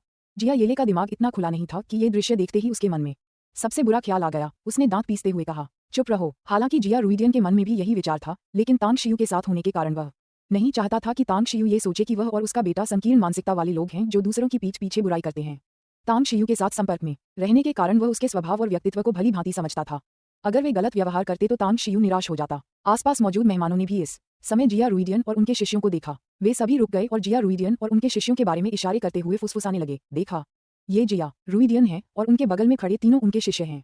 और हाँ, उनमें से एक उनका बेटा है, एक उपद्रवी, एक बिगड़ैल बेटा। बेचारे बूढ़े जिया, इस बार तो उसने अपनी औकात से ज्यादा बड़ा काम अपने हाथ में ले लिया है। उम्मीद है उसके दांत न टूट जाएं। लेकिन उसके बगल में खड़ा वह युवक, मैंने उसे पहले कभी नहीं देखा। पिता साम्राज्य का निर्माण करते हैं, पुत्र उसे बर्बाद कर देता है। जिया रुइडियन के लिए ऐसा फिजूल खर्ची वाला पुत्र होना सचमुच 8 जन्मों का दुर्भाग्य है। अगर मेरा भी ऐसा फिजूल खर्ची वाला पुत्र होता तो मैं उसे बचपन में ही गला घोंटकर मार डालता। भयानक, सचमुच भयानक। किसी ने अनुमान लगाया है कि जिया रुइडियन और उनके समूह को हाल के समय में कुल मिलाकर 5 या 600 मिलियन का नुकसान हुआ है। साथ ही वह जेड पेंडेंट भी, जो उनकी पत्नी का एकमात्र अवशेष बताया जाता है। हार और जीत दोनों होती हैं। पेशेवर जुआरी भी आखिरकार इसमें फंस जाते हैं। अध्याय 90। ये कौन है? Hall master 1। जुवांगसियू के लिए अतिरिक्त अध्याय। आसपास के मेहमानों की धीमी आवाजों के बावजूद जिया रुइदाई और उनके 3 शिष्यों ने काफी कुछ सुना और उनके चेहरे बिगड़ गए, खासकर जिया येलेई के, जिनका पहले सुंदर चेहरा शर्म और गुस्से से लाल हो गया था। तांग शियू जिया येलेई के बगल में चलते हुए उस पर एक नजर डाली और उदासीनता से कहा, अगर तुम इस छोटी सी बेइज्जती को भी सहन नहीं कर सकते तो इस जीवन में तुम्हारी उपलब्धियां बहुत सीमित होंगी। आज जुआ खेलने की कोई जरूरत नहीं है, बस हार मान लो। जिया येलेई का गुस्सा मानो बर्फीले पानी की बाल्टी से शांत हो गया। अब उसकी सबसे बड़ी उम्मीद यही थी कि तांग शियू उनकी इज्जत वापस दिलाने और बदला लेने में उनकी मदद करे। अगर तांग शियू अब इस जोखिम से पीछे हट जाए तो उनकी सारी उम्मीदें खत्म हो जाएंगी। मास्टर तांग, कृपया निश्चिंत रहें, जिया येलेई ने सिर झुकाते हुए कहा। तांग शियू ने सिर हिलाया और किनारे पर खड़े आलीशान क्रूज जहाज पर चढ़ गई। ये पूरा क्रूज जहाज 135.06 मीटर लंबा, 16.5 मीटर चौड़ा था और इसका मानक विस्थापन 24,320 टन था। जलस्तर से डेक तक की ऊंचाई 10.3 मीटर थी और इसमें कुल 2000 यात्री और चालक दल सवार हो सकते थे। इसमें 4 डेक थे। सबसे निचले डेक पर इंजन रूम और पावर रूम थे। दूसरे डेक पर यात्री केबिन थे। तीसरे डेक पर restaurant, bowler room, KTV, gym और अन्य मनोरंजन सुविधाएं थीं और चौथा डेक कैसीनो था। जिया रुइदाई उस जगह से अच्छी तरह वाकिफ था। उसके नेतृत्व में उन 5 ने दूसरी डेक पर कुछ कमरे किराए पर लिए और चुपचाप क्रूज जहाज के रवाना होने का इंतजार करने लगे। जुआ खेलना गैरकानूनी था, इसलिए जब भी जुआ खेला जाता था क्रूज जहाज हमेशा अंतर्राष्ट्रीय जलक्षेत्र में चला जाता था। प्रौद्योगिकी की शक्ति को कम नहीं आंकना चाहिए। तांग शियू कुछ देर अपने कमरे में रुका, फिर अकेला ही बाहर निकलकर बाहरी डेक पर चला गया। क्रूज जहाज पहले ही रवाना हो चुका था। धीमी गति से ही सही, वह लहरों को चीरता हुआ असीम समुद्र की ओर बढ़ रहा था। कई पर्यटक अपने कमरों में बैठ चुके थे और समुद्र का नजारा देखने के लिए बाहर आ गए थे। शोरगुल भरे माहौल ने तांग शियू को, जिसे शांति पसंद थी, झुंझला दिया। उसने चारों ओर देखा और उसकी नजर चौथे डेक की एक कांच की खिड़की पर आकर ठहर गई। चौथा डेक। तांग शियू अवलोकन कक्ष में दाखिल हुई और खिड़की के पास बैठ गई। यहाँ ज्यादा लोग नहीं थे, बस कुछ लोग इधर उधर बैठे फुसफुसा रहे थे।